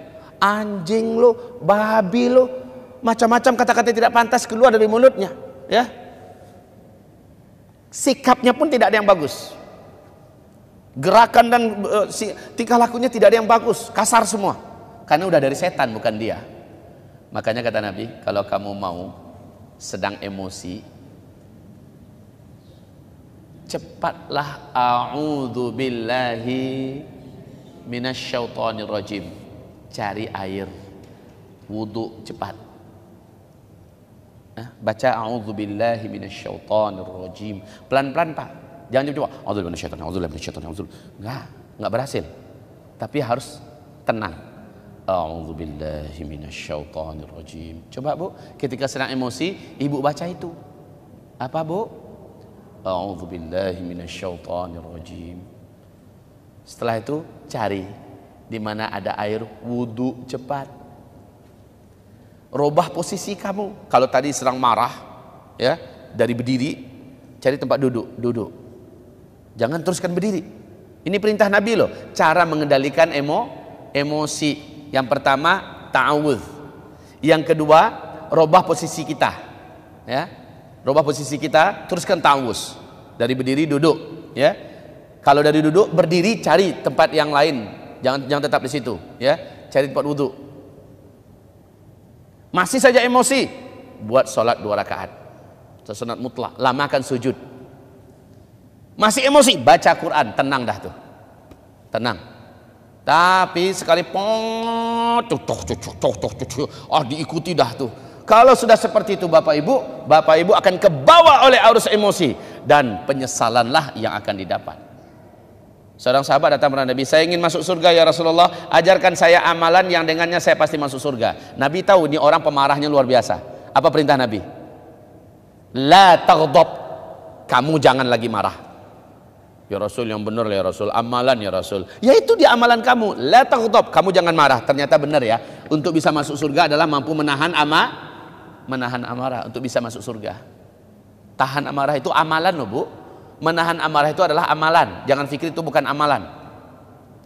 Sampai-sampai sahabat bertanya, saya ingin masuk surga, jangan marah kata Nabi. Nabi tahu dia pemarahnya minta ampun. Tapi kalau marah agama kita ini diinjak, wajib. Marah ketika anak gadis kita dibawa laki-laki yang nggak jelas, wajib. Nggak marah, ajib. Wajib marah. Kalau nggak, dayus. Istrinya udah bercumbu dengan laki-laki lain, udah mesra dengan laki-laki lain, dia diam aja nggak marah, dayus. Nggak boleh mau mencium bau surga. Ya. Wal kaziminal ghaiz. Ayo calon-calon penghuni surga. Ayo calon penghuni surga, tahan emosi. Emosinya tahan. Tahan apa Ibu? Tahan apa? Emosinya. Tolong ditahan. Wal kaziminal ghaiz.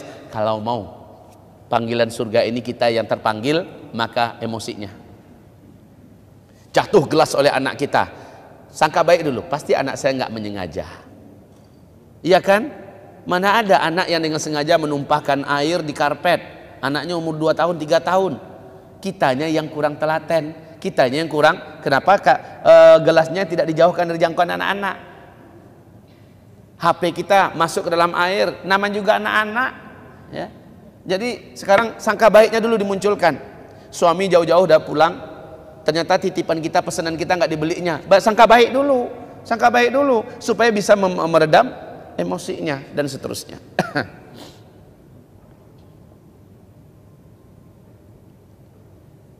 Wal 'afina 'anil nas. Ini yang ketiga. Ini juga berat. Maafin orang. Berat ini, apalagi orang itu udah nyata-nyata nyakitin kita, udah nyata-nyata mengkhianati kita, udah nyata-nyata dia melukai hati kita. Nggak gampang loh maafin orang, nggak gampang. Sampai 7 turunan aku tak maafkan kau. Waduh, sampai 7 turunan, entah ketemu apa enggak, 7 turunan kedua aja entah ketemu atau enggak, udah bersumpah dia nggak akan maafin. Abu Bakar disakitin Bu oleh ponakan kandungnya sendiri. Gimana disakitin Abu Bakar? Abu Bakar ponakannya yang dia kasih belanja tiap bulan ternyata ikut memfitnah kisah hadisul ifki. Istri Rasulullah Aisyah, putri kandung Abu Bakar, dituduh selingkuh dengan Sofwan bin Mu'tal. Sakit hati Bu. Ternyata yang ikut menyebarkan berita ini adalah keponakan kandungnya langsung, Abu Bakar. Ketika turun ayat yang menyatakan Aisyah tidak berzina, si ponakannya taubat pada Allah. Apa kata Abu Bakar? Ya dah, saya maafkan. Tapi belanja untuk dia udah nggak ada lagi. Belanja bulanan yang selama ini dikasih. Itu udah maafkan apa belum? Kalau masih ada nyisain sesuatu, menandakan belum maafkan itu. Makanya Allah berfirman dalam surah An-Nur, maafkanlah dengan sempurna, lanjutkanlah belanja yang sudah engkau biasa berikan kepadanya. Itu baru maafin. Ya dah saya maafin, tapi untuk tegur sapa nggak ada cerita ya. Itu bukan maafin namanya tuh. Saya udah maafkan, tapi untuk jadi teman kayaknya enggak deh. Iya, pakai tapinya. Itu belum maafin. Yang maafin itu adalah fa'fu wasfahu. Ini pasangannya, Bu. Maafkanlah dan lapangkanlah, yang tersimpan di dada itu buang. Tapi nggak bisa Ustadz, melintas terus dia dalam ingatan saya. Yang ngelintasin itu setan. Yang menyebabkan apa yang dibuatnya sama kita itu terlintas terus ke bawah terus, itu namanya setan. Belum maafin namanya itu. Wal 'afina 'anil nas, dan orang-orang yang mau memaafkan orang-orang lain. Maka inilah dia orang yang layak menjadi penghuni surga. Allah maafkan. Ketika kamu maafkan kesalahan saudaramu, Allah maafkan kesalahanmu. Atuhibbuna ayya'fu Allahu ankum, di surah An-Nur itu, apakah kamu suka Allah memaafkan kamu? Suka ya Allah, kata Abu Bakar. Maka maafkanlah saudaramu, aku maafkan kamu. Subhanallah. Ya, maafkan saudara kita, Allah maafkan kita. Karena yang berhak masuk surga adalah yang sudah dimaafkan oleh kita. Pasti banyak dosa, Pak. Sampai ke akhirat kita lihat dosa kita. Mau nggak dosa kita dimaafkan Allah? Mau nggak dosa kita dimaafkan Allah? Di dunia ini rajin-rajin maafkan orang lain, Allah akan maafkan dosa-dosa kita. Hah? Mau lihat surat An-Nurnya? Jangan-jangan Ustaz Zul ngarang-ngarang gitu ya. Surat An-Nur itu surat ke-24. Ya, sebentar, surat ke-24 saya lihatkan ayat yang ke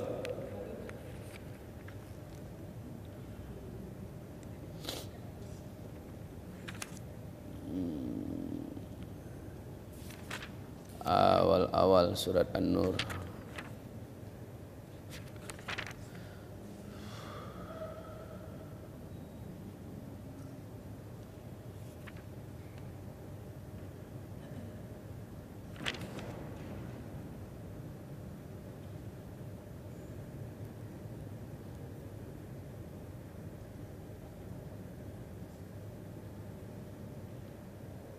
Ayat 22. Ayat 22. Wala ya'tali ulul fadli minkum was-sa'ah ay yu'tu ulil qurba wal masakin wal muhajirin fi sabilillah wal ya'fu wal yasfahu. Ini pasangan dalam Al-Qur'an yang enggak pernah terpisah. Maafkanlah dan lapangkanlah dada kamu. Lapangkanlah dan artinya jangan nyimpen juga lagi. Jangan sampai nyimpen, dibuang habis-habis. Masih melintas Ustaz, itu memang syaitan yang datangkan lintasan-lintasan, itu adalah syaitan. Teringat terus, itu adalah syaitan yang mendatangkan. Makanya setiap kali ingat, baca aku udah taubat dan a'udzubillahi minasyaitonir rajim. Aku sudah maafkan dia dan a'udzubillahi minasyaitonir rajim. Ya. Baik, ala tuhibbuna ayyaghfirallahu lakum, apakah kamu tidak suka Allah mengampunkan dosa kamu? Wallahu ghafurur rahim. Maka mendengarkan ayat ini, apa kata Abu Bakar? Saya suka kalau saya diampunkan oleh Allah. Maka saya ampunkan, saya maafkan ponakan saya. Baik Bapak Ibu, kita kembali kepada surah Al-Imran, penutup terakhir. Penutup. Wallahu yuhibbul muhsinin, dan Allah mencintai orang-orang yang muhsinin. Ibu lihat di YouTube, ada ceramah saya judulnya 3 tingkatan orang dalam beragama. 3 tingkatan orang dalam beragama. Tingkatan paling bawah adalah muslim, tingkatan pertengahan adalah mukmin, tingkatan paling tinggi adalah muhsin. Ya. Tingkatan paling tinggi adalah muhsin. Maka coba lihat nanti di sana. Ternyata salah satu karakter orang muhsin ada di ayat ini. Wallahu yuhibbul muhsinin. Allah mencintai orang-orang yang muhsin. Nah, siapa perannya orang muhsin itu? Yang pertama, suka berinfak walaupun keadaannya sudah sulit dan sempit, tetap berinfak dia untuk agama Allah Subhanahu wa taala. Kemudian wal kadhiminal ghaiz, orang-orang yang mampu dan terus menahan emosinya. Dan yang ketiga wal 'afina 'anil nas, dan orang-orang yang suka memaafkan orang lain. Inilah dia orang-orang yang muhsin. Sifat-sifat orang muhsin itu ada di sini, di ayat ini ada 3. Bapak Ibu sekalian, kita singkatkan ayat yang ke-135. Walladzina idza fa'alu fahishatan aw dhalamu anfusahum dzakarullaha fastaghfaru lidzunubihim. Orang yang kalau buat dosa, dia cepat istighfar. Dia cepat istighfar. Orang kalau buat dosa, dia cepat istighfar. Wa may yaghfirudz dzunuba illallah. Siapakah yang akan mengampunkan dosa-dosa kecuali hanyalah Allah. Wa lam yusirru ala ma fa'alu. Ini yang berhak masuk surga ya.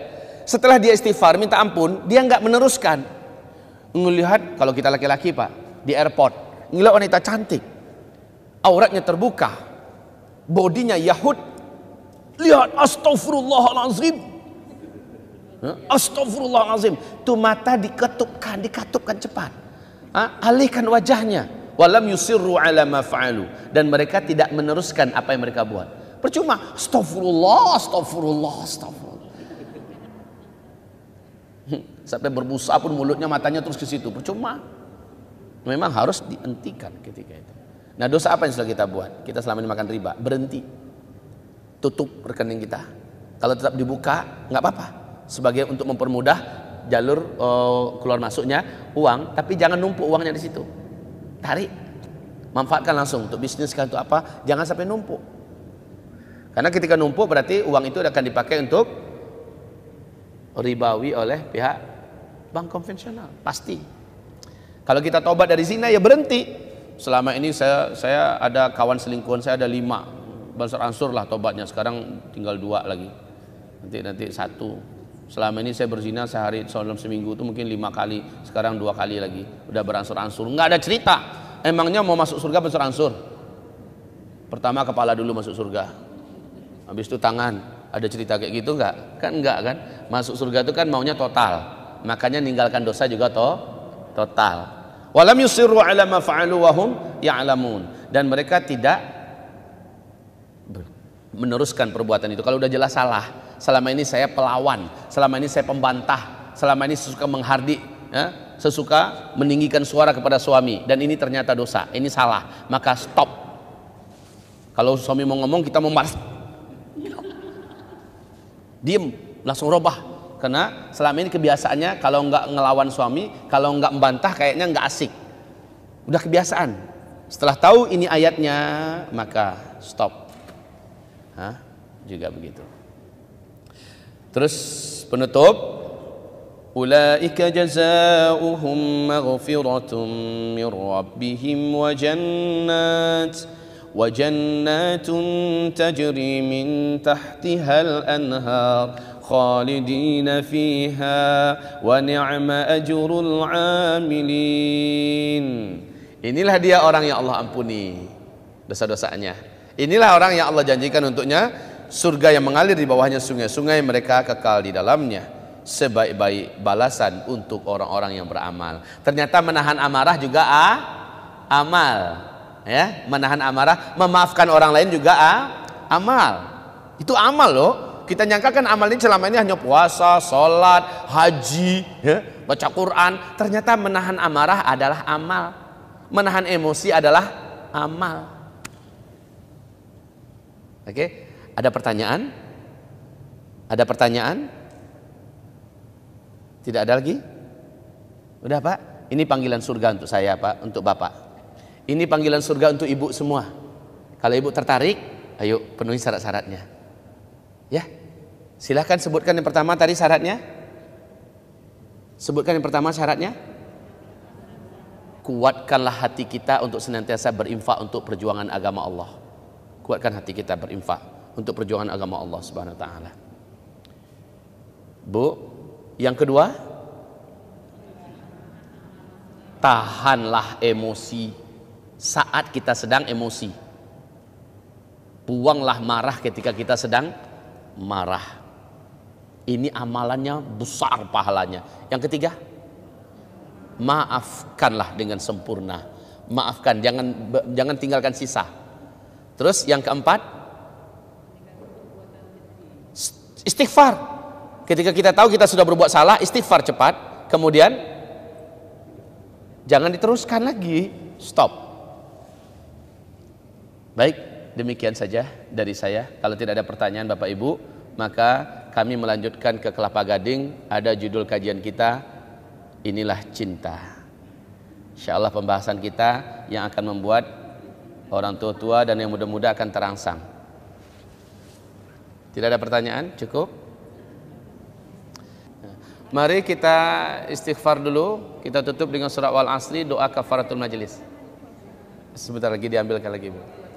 Mari kita baca أعوذ بالله من الشيطان الرجيم بسم الله الرحمن الرحيم والعصر إن الإنسان لفي خسر إلا الذين آمنوا وعملوا الصالحات وتواصوا بالحق وتواصوا بالصبر.